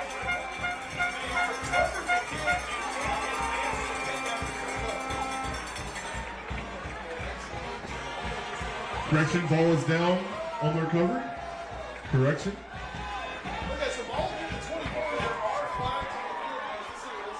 Let's see what the flag is about. It happened almost where the ball hit.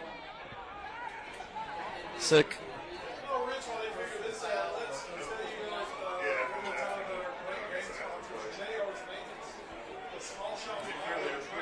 it was either the play was dead as soon as he touched the ball, so it would have been hard to have a penalty during that play because it basically starts and stops in 1 second. 1 minute and 25 seconds left. Ball recovered only 23. So Personal foul. Called against Northern. Northern ball. So personal foul is the call.